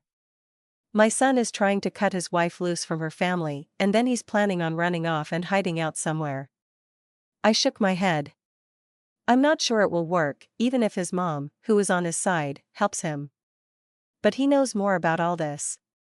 I waved my hands around, noticed that my one hand was still a gruesome weaponized wolf, hand, paw thing. Then I focused for a moment on switching it back to normal. Which was apparently long enough for Charles to start to get his thoughts back together. Right, not much I can do to help with anything with my cousins, without leading anyone here. But with the werewolf thing. He looked pretty shook up. It's left you looking better, stronger, healthier than you've been in years. Oh, yeah. My brother, his father, Andrew. My dad survived cancer once, but it wrecked him. He won't survive it again.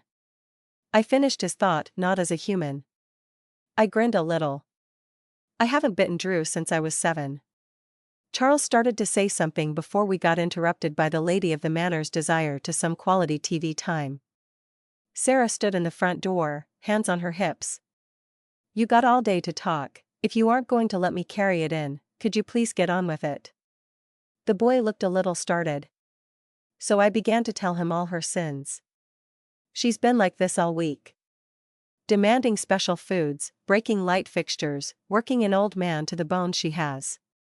My granddaughter did the complete trifecta of stomping her foot, rolling her eyes, and heaving out a loud sigh. But she did also get me and Charles carrying in the TV, well, really me carrying it and the kid steadying the other end. Hell, I think I could do most of the work of moving a fridge now. Ami was heading upstairs with her new outfits, and then wandered in and out of the game room to show them off, or to mock Charles' fashion sense for tween wear. Note, while still putting on and showing off the glittery unicorn shirt and dark pink pleated skirt. Or fuchsia, as she corrected me. Thought that was a flower? I also spotted Aaron doing something with the leftover boxes that seemed to have his complete attention. Sometimes I worry about that boy. Since I had ordered the same make and model of TV, it wasn't that hard for Charles and me to detach the old one off the wall and put the new one up on the same mount. And since it was the same model, the old wrecked one went right into the box as well. As Charles and I began plugging in all the wires, the eldest grandchild became more and more impatient. So naturally, without a word, the boy and me began undoing each other work and slowly discussing which wire went where to drag the whole thing out for as long as possible until the girl began to whine and beg us to let her try.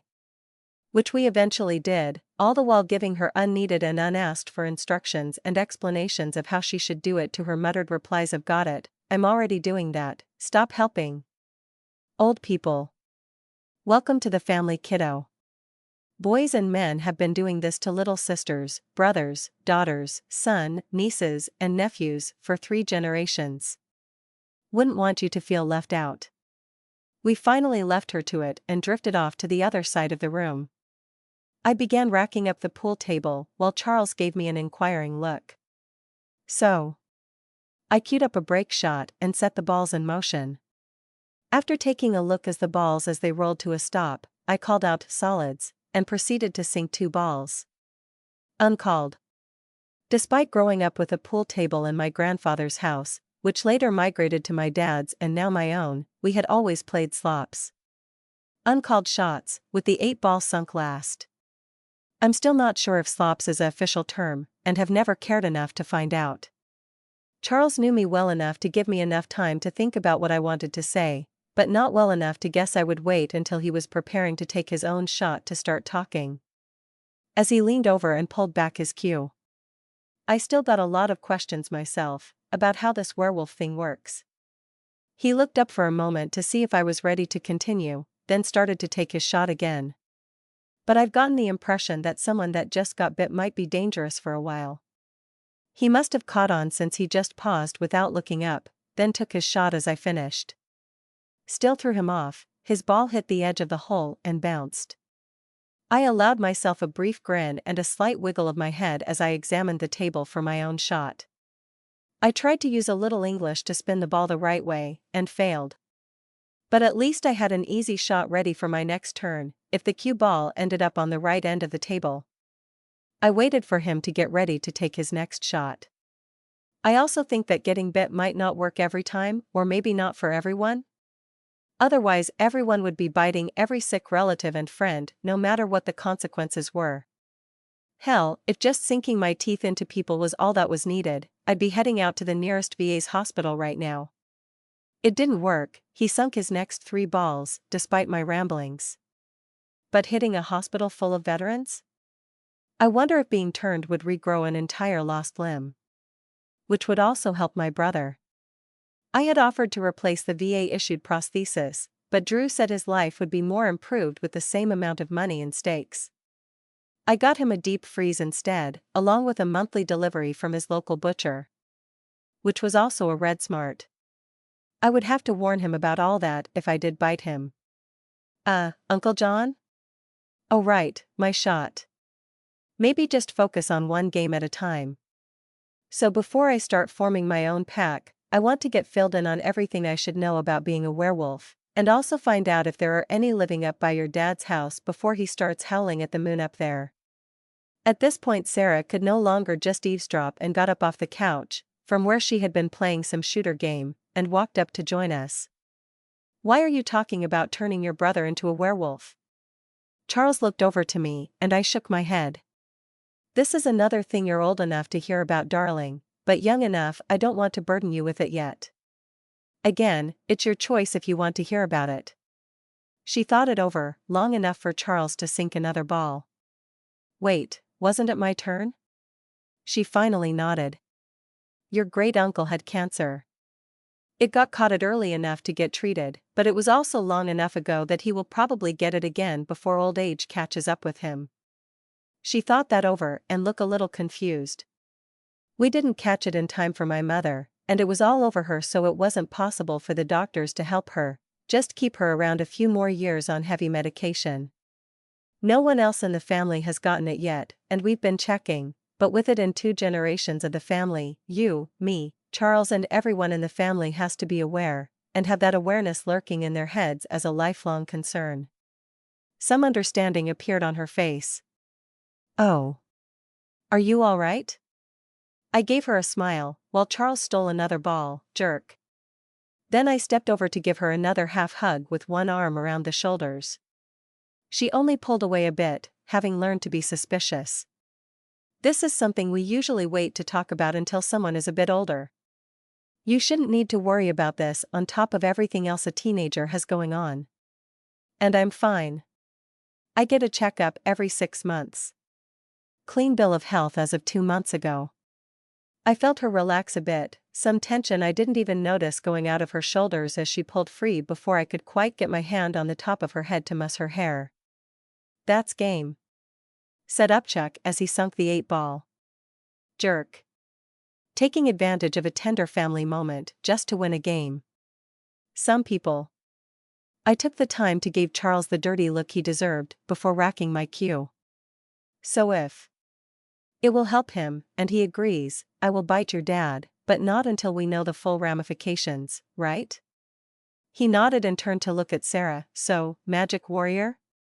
The girl nodded nervously. I'm not supposed to show off in front of, well, muggles. Charles looked disturbed. Muggle? I'm, for real, a muggle. Sarah looked concerned. It's just my family that uses that word, everything else sounds worst.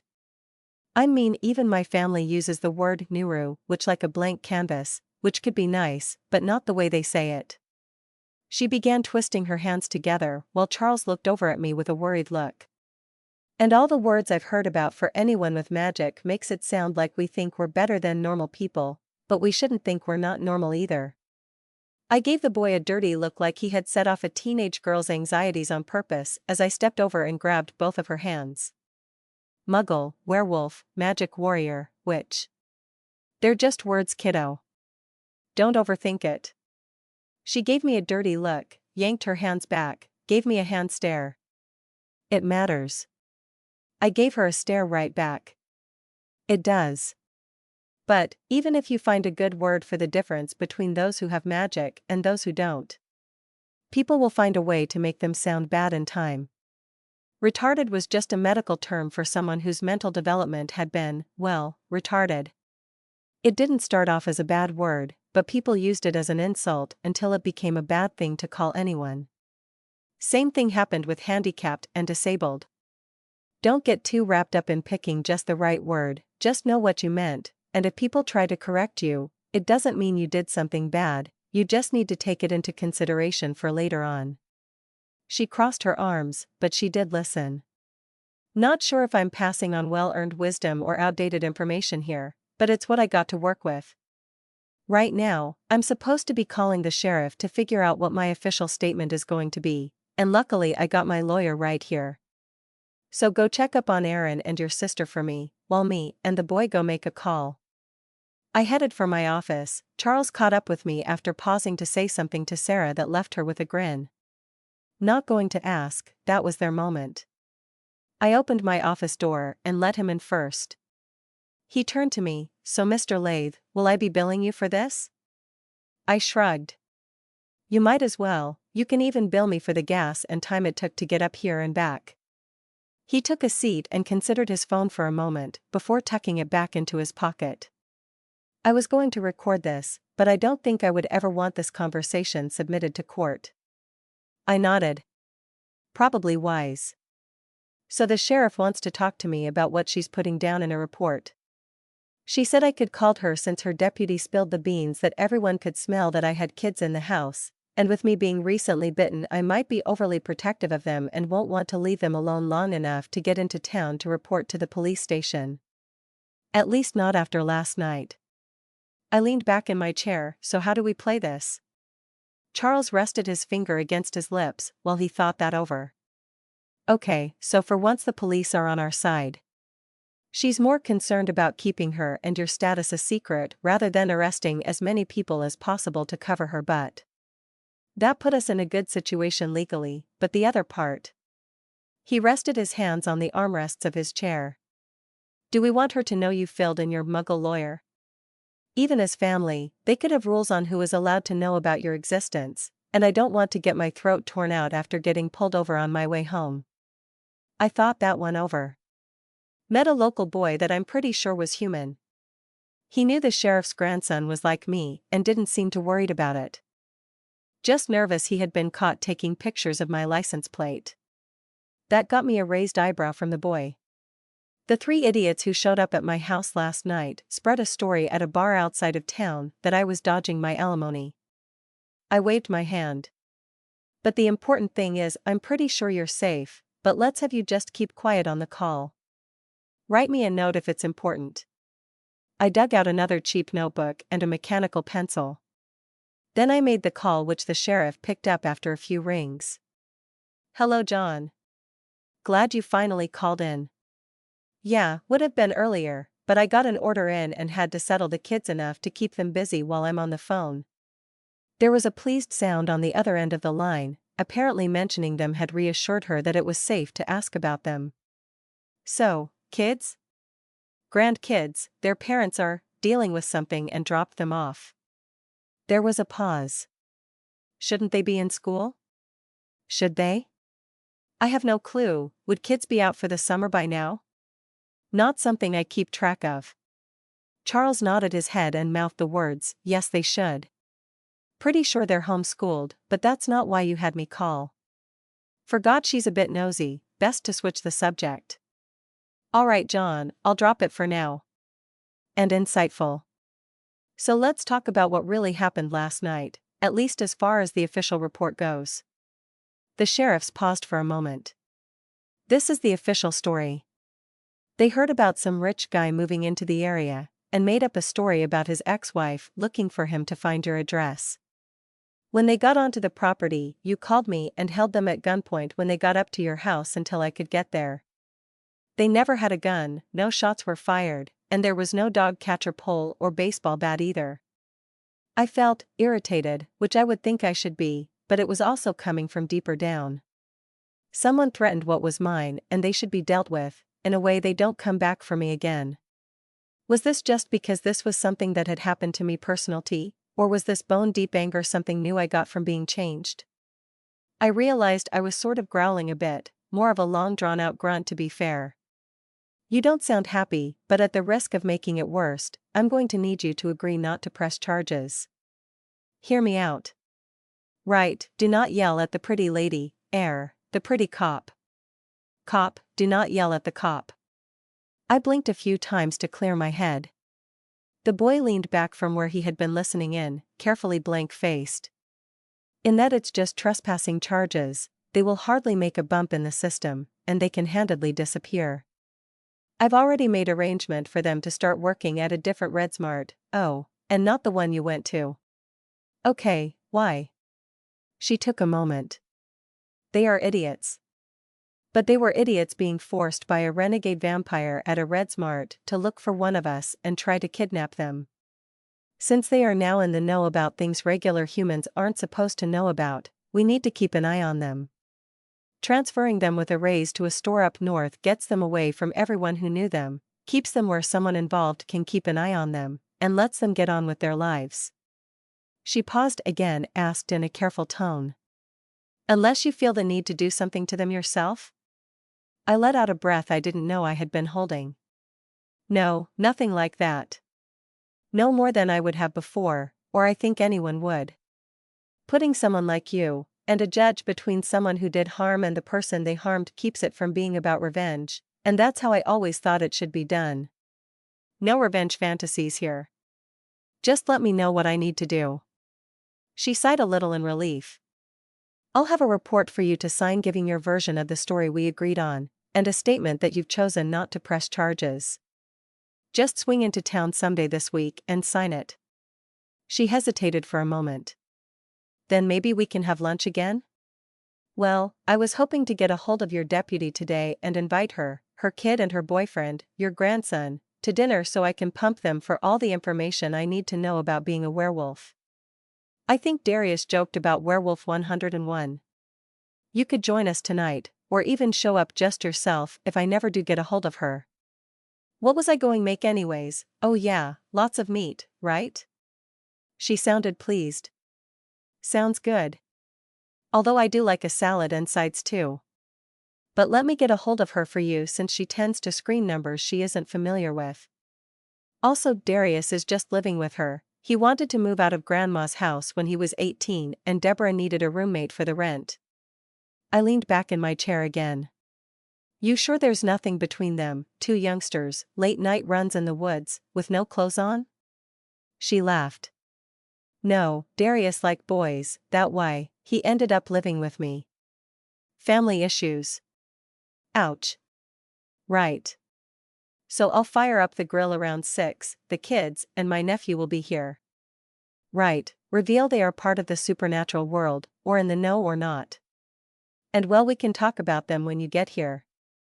Just don't startle the younger girl or she might launch you into the river. Bye." I hit the disconnect button even as I heard a tiny voice object. "Wait, what?" Charles gave me a raised eyebrow, so I filled him in a little. "She's a werewolf, she talks regularly with vampires and mentioned some ghouls who used to run a funeral home in town.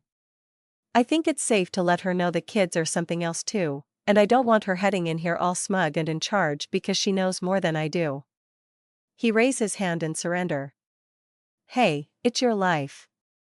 But that might not be the best strategy with a new girlfriend." I shook my head. "She isn't. She asked me out to lunch again. And I just asked her to dinner to meet my family. Crap, maybe not dating, but sorta, kinda, starting the process." I was surprised how much I wasn't bothered by the idea. Better let her have the next win. "Right, so you are staying for dinner, right?" He nodded with a pleased smile. "Oh yes, by all means, I wouldn't miss this for the world." I got some questions of my own, like, are you going to make anything healthy? I do like barbecue, but I don't have a magically enhanced metabolism to keep the pounds off. I made a tootang sounds out of the side of my mouth. Trust me, with Sarah here, there will be healthy options. She won't give me a choice. So fill in the kids later. Right now. Charles, can you pull out enough meat from the freezer and toss it in the sink to start defrosting? Figure about 12 people since some of yous will be eating a lot and the kids less, which adds up to 12 somehow. Oh well, better too much and have leftovers, then have someone go hungry." I sat up as he nodded. Meanwhile I pull out the grill and such from the garage. We headed downstairs by way of the service stairs. The boy gave me a questioning look when I waved him after me. Trying to dodge the kids, the longer they don't know what's going on the longer we got without them being underfoot. That got a look of realization since me, his dad, and his uncle had pulled the same thing on him, his sibling and cousins as kids. He shook his head. "I'm not doing that, I'm not going to go looking for them either. But I'm not going to spend the day dodging some children I'm looking forward to being the only one in the family to know about." He grinned, "and getting to be the only one with any information about them other than you, that I can hold over everyone else's heads." I headed for the patio door. "Yes, give in to your smugness, let it flow through you. Embrace the snide side." I left him staring into the open door of the walk-in freezer while I headed out to the garage for the barbecue.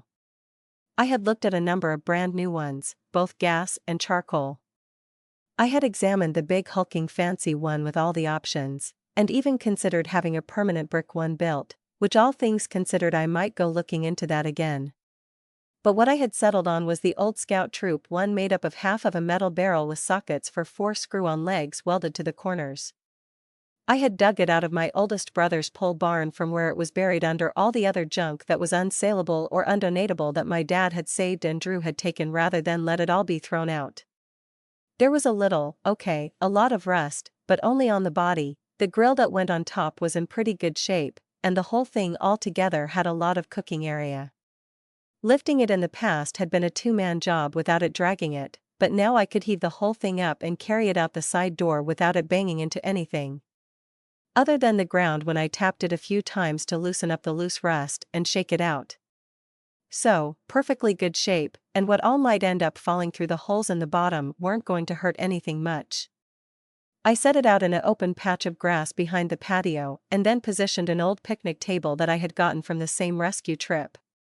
This time out the garage door since I had to semi-drag it a bit, not because it was all that heavy, but because it was just a bit awkward in size. Plus it really needed a good sanding and a fresh layer of varnish, which is why it had been in the garage instead of sitting outside. But I had been putting it off since I didn't want to end up ruining the worn-out chess and backgammon boards that my own grandpa had let me help him paint on it. I was going to get around to figuring it out, someday. I had bought up some fancy barbecue briquettes, some hickory chips, and a newer set of implements of cooking. The old set had gotten rusty, which for utensils was unforgivable.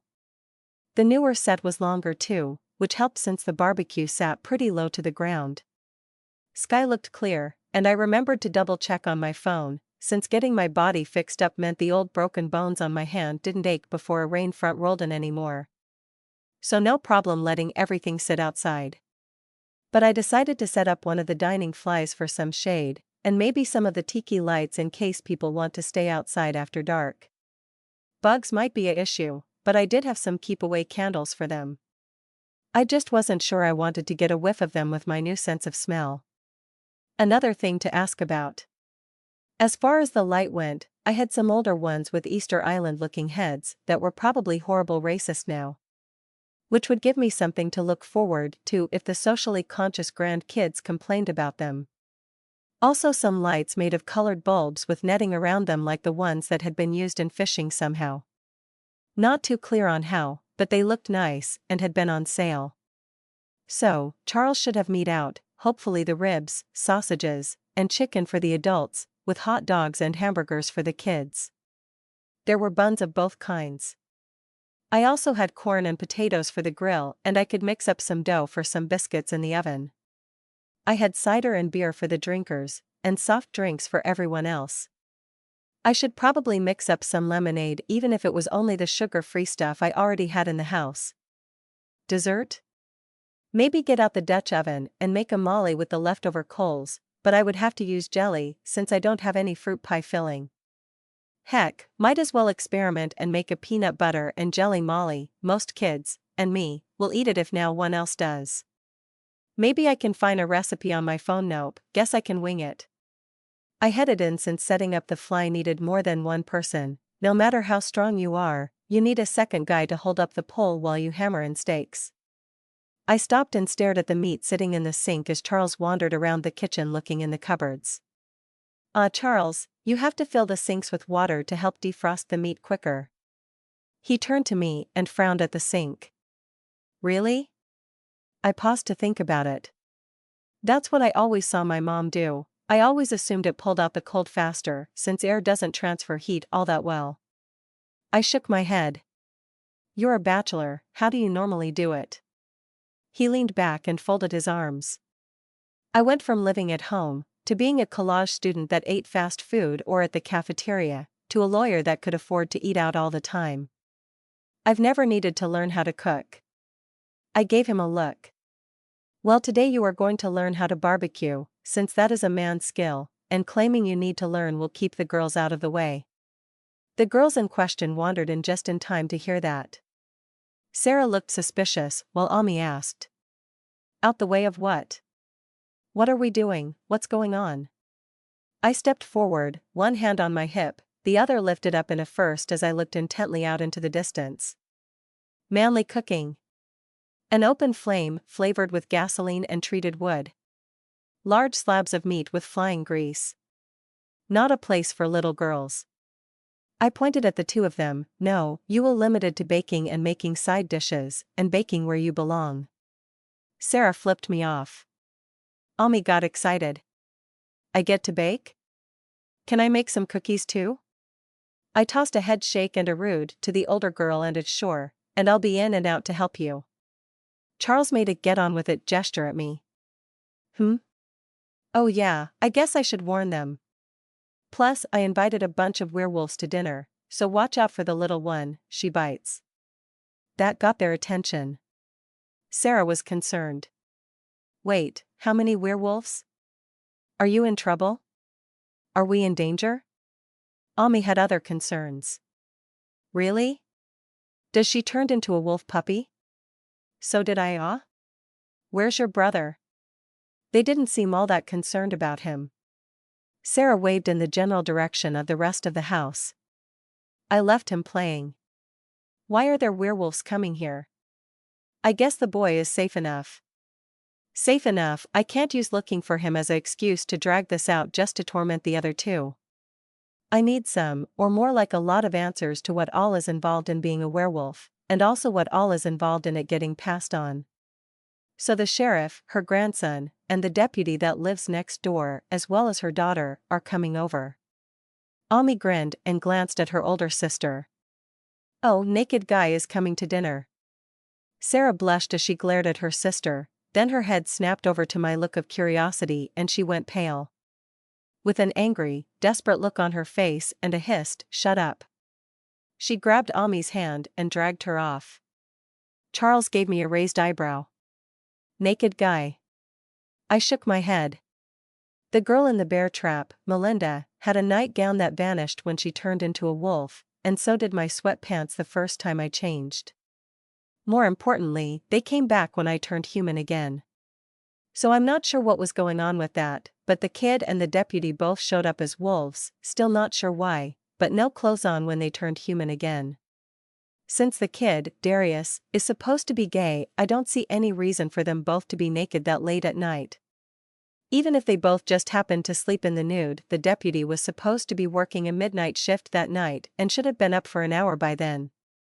Plus someone brought a bathrobe for her, so they knew she would need something to wear. I finally shrugged. So I got no clue why me and the girl kept our clothes and the two of them didn't, but I guess the girls must have seen him on the security cameras. Little perverts. That was for the girls, who I could hear coming back to the kitchen and their little brother in tow. Or at least I could hear that it was Ami and the boy. Sarah didn't really make much noise herself, I could just kinda know where she was. And Ami, and Charles. And the intruders, the kids from next door, all the people who showed up to help. Everyone, but Aaron. If I couldn't see him, hear him or smell him, I had no clue where he was. Going to have to figure that out at some point. And since I was thinking about it, he generally smells like he needs a bath, and a bit like bacon. Which may be my fault, considering how much of it I've been letting him eat. Sarah looked a little shocked as she stopped in the hall, then started to look a bit angry, but where she stood I wasn't sure if it was directed at me or a smirking Ami. Could be both. Girls, Aaron's going to need another bath and a clean set of cloths. We don't want to wave him around in front of a pack of werewolves while he smells like bacon. Aaron gave himself a sniff test, while Ami seemed concerned about if I was joking or now. Sarah hesitated, then got a look of realization before she shouted, "Not it." Then crossed her arms at a surprised Ami. Good. You can help me set up a dining fly. Of course it was like herding cats, but I managed to shoo the younger two in the direction of the elevator, then waved at Sarah to follow me outside while Charles was intent on ever so slowly filling the sink with water so he could claim to be busy if I tried to draft him into holding up a pole. For a teenager. Sarah seemed more curious than whiny about helping. Maybe because this was her first time, rather than being stuck holding up a pole for the 100th some time at her age while a father and two older brothers did the rest. Nowadays I wouldn't mind so much. I would love to put up a tarp with my dad and my brothers again, in fact I would put real money, even all my money to do so. So after pounding in one steak, actually having her watch with interest as I tied the knot, while reciting the rabbit coming out of the whole bit for her benefit. I walked over to her and took the pole while handing her the hammer. She looked a little distrustful, but seemed to enjoy pounding in the stake, especially since I let her do it without comment, just giving her an approving nod and hooking the next rope to the nail on top of the pole before handing her the other end. She didn't get the knot the first try, and winced at me as she looked up, but I just gave her a smile and nodded at her to try again. This time she got it and pulled the line taut. With 2 anchor points and leaning away from them, the pole would stay up on its own and we could come back to straighten it up after we go the other corners. Good job. Now if you screw anything up on the rest, I can and will make fun of you. She looked up, surprised for a second to see me grinning at her, then stuck her tongue out before she scampered off to start setting up the next pole. We got the 4 corners and the middle 2 up before she started asking questions. Are we going to be in any danger? I shrugged after a moment to think that over. I doubt they're suddenly going to start biting people at dinner. Even the little girl was terrified and in pain when she bit me, and even then it was only probably because though I might have been the one to set the trap. Still, you're going to have to play with the younger kids and keep an eye on her just to be sure. And since I warned the mommy might launch someone into the lake, I'm sure they'll make sure the girl is on her best behavior. She looked up from pounding in the last stake and blinked up at me as she thought that over. Are you sure they know what you meant? I mean, I didn't know that werewolves are real. Are they going to know people with witch magic are real? I mean, they would have to know. Right? I'm asked them over because they're the experts on all things supernatural. Right? After thinking it over for a moment, the whole idea of some kind of misunderstanding causing an incident sounded like just the sort of thing a lazy writer would set up for some kind of dramatic confrontation. And easy enough to avoid with just a call to the woman in charge.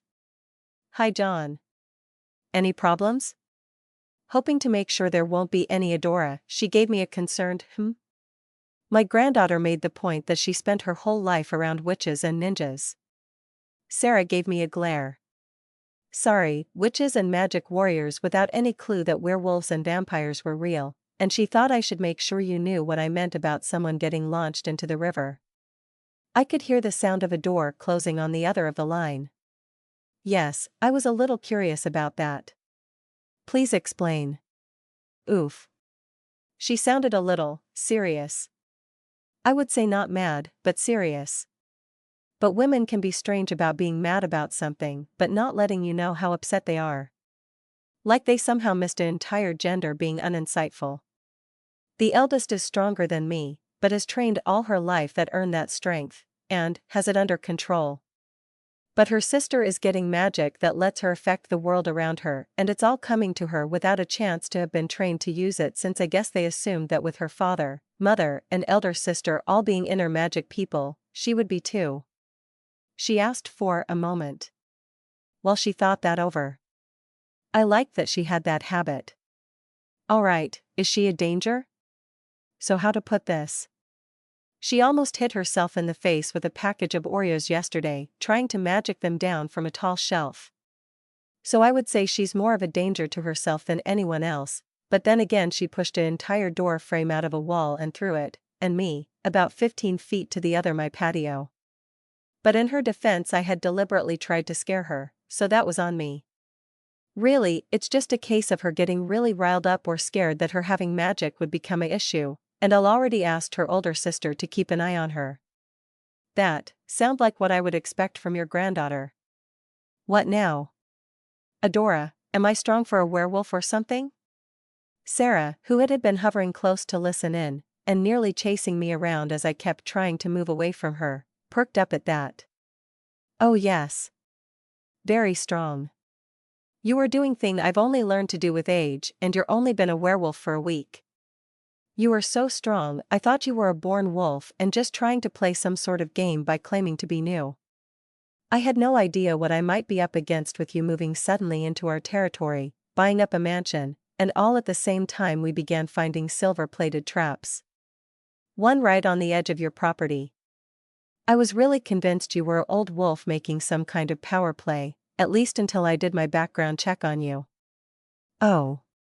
So we were both freaking out about each other. I think we may have a habit of overthinking things. She laughed.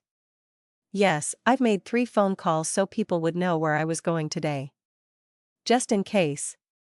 Damn. Why haven't I been doing the same? Oh yeah, I got no supernatural allies to back me up, just family and some friends that would have no idea what they would be up against. I'm glad you have people. But no fiendish plots tonight, just a meal and pumping you for information. She laughed again. Of course, I would say you can pump me all you want, but we've only had lunch, so far. I laughed. My 13-year-old granddaughter looked horrified. I waved her off. So now we're all out in the open about each other's dangerous children. Are you and the rest of the colony? Pack? In the know about people with magic? We just go by the community, here at least. Sometimes we use the word for those who can change, and other times for everyone here who knows about us. Her tone turned serious. And I knew of people who could do magic, Megissa, from my grandfather's stories and friend of his that would visit now and then. But there were once those that would hunt their kind and mine, and maybe still do. But since I came to this country, I have never met any of them. For the people here, they are just stories. Sarah had gotten bored listening to old people talk and flirt. So she had began pounding in more steaks, which apparently could be heard over the phone. From the sound of it, I'm keeping you from your preparations. I will let the others know not to scare any little girls, and we will talk later. Sounds good. Bye now. She gave her own goodbye and hung up. I was in a bit of a daze. It had been a while since I had met someone new, and she seemed to have an interest in me. Of course it might be the whole rich, unusually powerful werewolf, who was good with kids thing I had going on. But at least this was something that I didn't have to worry about being magically set up by my ex as part of a plan to have me in a position to protect her grandchildren. Because having the local sheriff, who is also the leader of the local community of werewolves, be interested in me as an incentive to help protect the kids would be beyond the reach of a spell. Sometimes I really hate my brain. The grill was fired up and the men in the family had gathered to cook the meat, or more accurately, to cook the meat and keep the boy from burning himself. No, Aaron, we want a hot low flame from the charcoal to cook with, you can toss in some twigs later on. The girl were putting bed sheets they had raided my linen closet for on the picnic table and the patio table I had carried over to put under the tarp. Now they were glaring at me for some reason. What? So I didn't have tablecloths, it's not like they really needed them. I think those were brand new sheets too, right out of the wrappers. Now they were going to get barbecue sauce on them. Those are coming out your inheritance. Sarah stuck her tongue out at me. You're loaded, old man. There'll be plenty left over, and I saw the clearance stickers on them. Charles shook his head at her. I helped set up his will, right now it all get divided between his sibling and their children. But don't worry, he grinned, I'll make sure you get those sheets. As the two girls froze in place for a moment, unsure how to react to a newly met relative's sense of humor, the buzzer for the front gate sounded off to show my local sheriff in a skullcap-style motorcycle helmet and a leather jacket looking cheerfully at the camera. I opened the gate to let her in rather than start a conversation over the intercom since I could see the front end of a car up behind her. Which meant I didn't get a good look at what she was riding until she pulled up in front of the garage. What it was old. And from the conversation that Sarah, who had beat me to her, was having with Adora, it was called a Liberator or WLA, and had been made by Harley Davidson for the Second World War. Which was damned impressive. Not that it was that old, but that it was a Harley and working at all. I also learned that Adora would not be letting Sarah take it out for a spin, but she and Ami could sit on it, and Aaron if one of them stood next to him in case he fell off. She had already taken off the helmet and was slipping off her jacket to reveal another white tank top tucked into a set of cut-off shorts as I finally got to the front of the garage. She smiled up at me as she popped up from the cycle with a small bag in her hand. I hardly get the chance to ride it anymore since I usually take the car, but I brought something else to wear. Is there somewhere I can change? I nodded and gestured back at the house. I think we can find a spot. I'll give you the tour after I greet everyone else. I nodded over at the sheriff department's vehicle as it pulled up. She slipped by me. That's okay, I'll let myself in, and she was gone before anyone else could get out the car. That was a little, well, I'm not really sure what to make of that. Was that some kind of woman thing or a werewolf thing? Darius and Deborah, I think her name was, got out of the car from the passenger and driver's sides respectfully, with Darius giving me a wave as he headed up to shake hands, and the deputy pulling out a pale blue bowl with a cling wrap covering its top from the back seat, as well as a sulky-looking little blonde girl who glanced at me, shamefaced, before trying to hide behind her mother. Oh yeah. Her. Guess me and the little miss would have to have a conversation sooner or later. Darius glosses back as we shook hands. Mel's, guilty, upset, and generally all over the place about having bit you. I don't know how you feel about it, but she wasn't even thinking about it, she was just scared and trying to get away. I gave him a distracted I know, as I tried to figure out how to handle this. Truth is, I was pretty all over the place myself. All in all, becoming a werewolf was all good, but I had neither asked or been asked about becoming one. And then there was the fact she was just a kid who at the time was hurt and scared.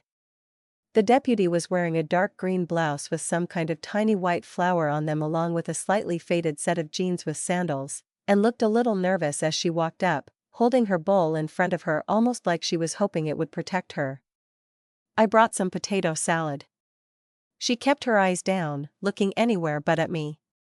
Darius had made eye contact, and seemed, well, normal for meeting a near stranger who had invited him to a party, while the woman seemed half afraid I was going to bite her head off. Which in our world might be a real concern. I reached out and took the bowl from her. I appreciate it. I'll go drop this off in the fridge for now, to keep it cool. Then I think the two of us. I glanced down at the girl hiding behind her legs. Should sit down inside and have a talk. Darius cleared his throat. I'd like to sit in on this, I've been, sort of a live-in uncle for her the last few years. I gave him a nod. Fair enough, I mostly just don't want the girl to have to take part in this conversation in front of a bunch of strangers. The two adults looked over at the two girls and Charles, who suddenly were taking an interest in stringing up the patio lights. Which made Aaron look up from where he had gotten the chance to feed some small sticks into the fire, look around, and give the little girl who had bit me a shy smile and a wave. The little girl froze for a second and then shyly waved back. Great. The kid is Mr. Oblivious to everything else. But when it comes to the ladies. The three of them trailed along behind me as I carried the blue stoneware bowl inside. The bowl still had a bit of a chill on it and the cling film was foggy from being recently refrigerated. Even with all the food I had bought over the last week, between me, the three kids, due to the fact it was a commercial-sized fridge, there was plenty of room for the bowl. I turned to see the three of them standing around awkwardly and they flinched at whatever look I gave them. No, I waved my hands around aimlessly. Why don't you just have a seat, and pointed over to the glass-topped patio table in the sunroom off the kitchen. It was identical to the one from the patio, now covered in a dull yellow-orange twin-sized sheet under the tarp. It had been a 2-for-1 sale, great deal, with 4 chairs each. They managed to take their seat before I could get there, looking a little relieved at the normalcy of sitting around a table with the guy their kid had turned into a legendary monster. Yeah, it helped normalize it a bit for me as well. The kid had ended up bookended between the two of them and opposite me. I gave her a concerned look. Your ankle okay, kiddo? I've got the impression silver can mess us up. She looked up briefly, blushed and looked down again as she muttered something I couldn't hear. Her mom rubbed her back as Darius spoke up. Yeah, she healed up within a few hours once she was freed up from the silver. It mostly just keeps us from healing while it's in the wound, and maybe slows us down a bit from any particles that get lodged inside. Once we smelled the blood and dragged her out of her room, cleaning the cuts mostly cleared that out. Plus she's so insanely strong, she heals up 10 times faster than anyone else. That got him an outraged look from the girl, before she noticed me looking at her and slumped down in her chair. How to word this? I'm glad you're okay, kiddo, and I ain't upset with you for biting me. I am very angry with the men who hurt you, and a little upset with the sheriff for her plans to just make them work retail as their punishment. The last was for the benefit of Adora, who I could sense creeping into the kitchen behind me. The girl looked up as I talked and glanced down the hall as I mentioned the sheriff, like she could sense her as well. The boy had said she was strong. Or maybe she could just see Adora from where she was sitting opposite me. Duh. Then finally, she made eye contact with me and began to talk all at once. I'm sorry I bit you, and you had just saved me, and then I hurt you. And here come the waterworks, the bright red skin and the snot of a little girl who had been holding things in and had it all coming out at once. Her mom and Darius both leaned in to try to comfort her while I waited them out. I could feel Adora stepping in behind me as we let the kid have a good cry. After a bit, I stood up and turned around to go get a damp towel to let them wipe the kid's face, but I froze for a second as I turned to see the sheriff standing there in a blue summer dress so pale as to be nearly white and some strappy sandals with her hair combed out and pushed back over her shoulders. Kinda took me by surprise as we stared into each other's eyes, until she finally spoke. You have a Gatling gun? Ah. Right. Snooping were we? I said with a grin as I circled around her to get to the sink. She gave me a little sidestep and followed along as I headed over. You look amazing, but that dress might not be the best choice for a barbecue. She glanced over to the child who was at the hiccuping stage of calming down as I wrung out the dish towel. A clean one from the drawer. I will risk it, and it will be worth it for your reaction. I hope that isn't from something you said to her. I shook my head. It was and it wasn't. She was so wound up, anything I said would have set her off at some point. Best to let her cry it out with her mom and male parental figure so we can move on. Darius glanced up at that to see his grandmother giving him an amused look that made him roll his eyes. I neatly folded up the cool damp dish towel and cleared my throat to get the mom's attention, then handed it off to her. After getting her face wiped clean, which earned her mom an annoyed look, I figured she was ready to talk. Okay, kiddo, now that we got that out of the way. No one is angry with you, no one blames you, but it's time for you to take responsibility for your actions. That got me a sniff from the girl and a scared look. Along with a few other looks of concern, the mom, who pulled her kid a little closer. A look of protectiveness from the boy as he braced himself to jump to his feet if need be. And a strong, with a hint of warning, grip on my arm from the lady in a blue dress. You turned me into a werewolf, so you're the one who has to teach me everything I need to know about being one. Your job. Your responsibility, and believe me, I got questions. That got a surprised look on the girl's face as I gave her a little smile, which after a moment she returned. My nephew is going to want to get in on this as well, so when you're ready, meet me outside. I headed out to see most of my family giving me some curious looks. Except for the boy, the younger one, who was taking advantage of the situation to add more twigs to the fire. At least he was sticking to one small enough to fit in the grill, little things that would burn up fast. Give him a moment. Then let me get them talking before you start with the questions. That got me an eye roll and a belligerent head tilt from the teens, you can guess which, and a nod from the kid, the older one. I guess I have to start thinking of him as the man. Charles was the youngest of his generation, of the boys at least, but now we got 7, no 10 with mine, in the next one. Adora was the first to slink out, heading out with a spring in her steps as she took the steps down from the patio and drifted over to stand next to me while looking out toward the river. I saw a movie once when the female lead said the best way to know a man was to check out the bathroom he uses, so I made the excuse to find a place to change to give it a try. She turned to look at me. The door to your collection was open and the Gatling gun was right in the middle of the room, very visible from the hallway. HMPF, so did you learn anything? From my bathroom. She crossed her arms and smiled. You keep it very clean. I grinned back at her.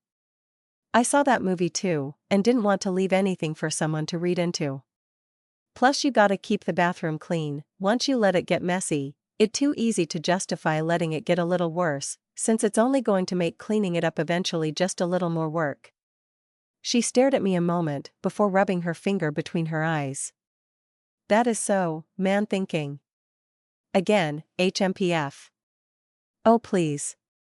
I grew up with a sister, laziness is universal. I was saved from the conversation turning into a debate as the neighbors came out of the house, the kid looking halfway eager and half looking like she was walking to her death, or at least to getting chewed out by my loved ones from the way she was looking at the kids and Charles. I started to try to encourage her by telling her we don't bite, but I decided that might get me smacked by the lady next to me, or at least earn me a stern look. Maybe save that joke for another visit. Instead, I headed over to the picnic table and had a seat on the far side from the kiddo. Her, Darius, and her mom took the other side. I got up long enough to bring over one of the patio chairs for the sheriff and held it for her as she sat down with a little grin on her face as I slid the seat in underneath her as she sat down. Good for me. I'd only seen it done at movies and still pulled it off. As I took my seat again, the granddaughter squeezed in on either side, while Charles held up a finger for a moment, and then headed over to the grill to push down the burning twigs, flip over the meat and collected Aaron to set him down on the end of the picnic bench on my side, and then collected another patio chair for himself. After sitting down, at what he had made the head of the table, he placed his hands flat on the pale green queen-sized bed sheet-covered picnic table and opened the first session of Lycanthrope 101. Please, tell us what we need to know. I looked to the girl and gestured for her to begin. After looking to her mom, Liv and adopted uncle and whatever Adora was to her, and getting their look of support, she began. Well, I guess I got to start where we start. If both your mom and dad are werewolves, you are born a werewolf, but not always. Sometimes you still get born just human, and you are always human even if you get bit. And if you get married to another human, your kids and their kids will always be born human, but sometimes if they get bit, they will be werewolves too. She sort of drifted off a second as she went over what she had said so far. Oh, and if only just your mom or just your dad are werewolves, you might be a werewolf from birth, or it's just like if you were born human with two werewolf parents. And not everyone who gets bit becomes a werewolf, some people just can't, and sometimes it just doesn't happen the first time. And it's not always the same with everyone, some people are strong and can change a lot. And heal up fast, and don't sleep much. She gave her mom a guilty look. Mom tried to look stern as she finished the sentence for her daughter. And end up sneaking out of the house, hours before anyone else wakes up. The girl squirmed in her seat. She had been wearing a nightie when I found her, so it sounded like she had headed out to play pretty early in the day. When I found her, she must have been trapped for hours. That made me clench my hand on the edge of the table hard enough for the wood to start to get crushed a little, earning me a concerned look from the mom. I let out a puff of breath as I calmed myself down and interlocked my fingers on both hands and nodded at the girl. Go on. The girl looked back and forth to take in the looks from me and the girls urging her on, and relaxed as she saw Aaron giving her a warm smile. Boy is going to be a lady killer if we can get him to start talking by the time he hits his teens. She looked down shyly at her hands resting together on the tabletop. And then there's the moon. When it's the full moon you just have to change, you can fight it on the first night, and the last one, and it makes you stronger to try, but the middle night everyone changes, you can't help it. I carefully did not glance at the rest of the other werewolves for confirmation on that. I had been woken up by the moonrise on the second night, but had just curled in my bed for about 10 minutes trying to ignore it until I drifted off. The third night I only vaguely remember waking up for a second or two before rolling over and going back sleep. Guess it was because I was older than most people who got bit, or maybe even because I refused the change the first night when most people had either known it was coming, and were curious to try out the new toy, or didn't know it was coming and had no idea what was happening to them. And Silver. She sat up straight, happy to have something else to tell me. We can't heal or change shape if we get shot with a silver bullet like in the movies, or with anything else made of silver that stays stuck in you. But we can wear silver jewelry just fine as long as it isn't an earring or anything like that. Mom still has a bunch of stuff from before I was born, but she doesn't wear it anymore. That got me a nervous look from the mom, and made me wonder if werewolf women had to wear silver earrings or some of those piecing to stay human while they were pregnant. And wolfsbane is just a flower that farmers use to make a poison from the roots to kill wolves, but it might make us sick if we eat it or someone puts it on an arrow with it, but Mrs. Karras says I'm too strong for it to do anything to me unless I eat like a bucket full. She shot a grin over to Adora, who grinned back at her in return as the mom gave her boss a horrified look. Adora gave her deputy a look. You kept asking me to babysit. The hunters used such weapons on us once. The young should be told so if those days come again, they will still be around to remember after we are gone. Then she whispered, rather sadly. And your daughter will be around for a long time. Damn. Smart, curious, pretty, and a touch of grim. Sounds like I found a keeper. Or she found me. Guess I should make a point of showing a real interest soon, actually very soon. We're both too old to be playing games. The kid paused, looking around a little, aware that she was missing some of the context around her, at least until I made a get-on-with-it motion at her with my hands and an encouraging sound. So we can turn into wolves, and even while we're human we're stronger, and faster, and tougher than humans, and we can see, and hear, and smell a whole lot better too. She paused again, and we do smell better, like smell better. All those soaps and shampoos and perfumes make my nose burn, she rubbed at said appendage and snorted as she glanced at Charles, who looked unabashed. I assure you, young lady, human girls like the smell, and those are the ones I'm trying to impress. Sarah, who had been looking a bit troubled, started the first of the questions. Do you really think of yourself as not being human?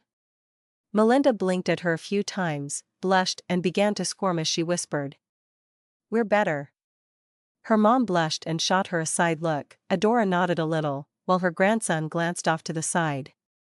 Apparently this was a bit of an issue in the family, markedly, between the wolf-born and the one bitten. I held up my hands out to block out everyone but the girl. This is our conversation, the rest of you are just here to listen in, and I don't want to talk about that. I held my hands out to he girl. How long can we stay in a wolf shape? She grinned, relieved to talk about something else. As long as you want, but Mom makes me turn human again before bedtime since she says wolves are nocturnal, and it's hard enough to get me to sleep all night. Her mom whispered Nocturnal, sweetie, and her daughter nodded. What Mom said. The mom rolled her eyes. With all the eye-rolling happening around here, I best make sure to check for cobwebs pretty soon. I waited until I had her attention again. Does being a wolf affect your mind? She looked a little confused. Does being a wolf make you think like a wolf instead of a human? She still looked confused. No, why would it? Her mom expanded on that for me. She doesn't know. She's been changing ever since she was 2 years old, which I've been told is young, so she doesn't know what it's like to just be in human shape all the time. She looked down as she remembered it's confusing to have your sense of smell get even sharper, and to have to think about how to move around on all fours. At least we keep human vision as far as colors go. Really though, after you adjust to it being a different body, it's more or less just a different option. She raised her hand in a vague helpless gesture.